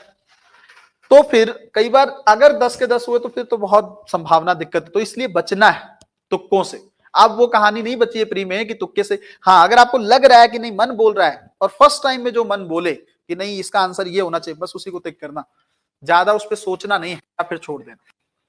छोड़ने वाला ज्यादा बेटर है मेरे हिसाब से। अगर नहीं आ रहा है तो छोड़ दो, खास करके हिस्ट्री की कोई ऐसी पुरानी टर्म जो आपको नहीं समझ में आ रही, साइंस टेक का कोई ऐसी चीज जो एकदम डीप में चला गया, किसी टेक्नोलॉजी का नहीं समझ में आ रहा है, गैसेस को लेकर या किसी चीज को लेकर, छोड़ दो। बाकी में अगर होगा तो कोई दिक्कत नहीं, अच्छा हो जाएगा। ठीक है, तो आज यहाँ पे इसको रोकते हैं। कल जो है आपका इसी टाइम पे लगभग 11:30 फिर से क्लास शुरू होगी, तो उसमें हम लोग इकोनॉमी का करंट अफेयर देख लें।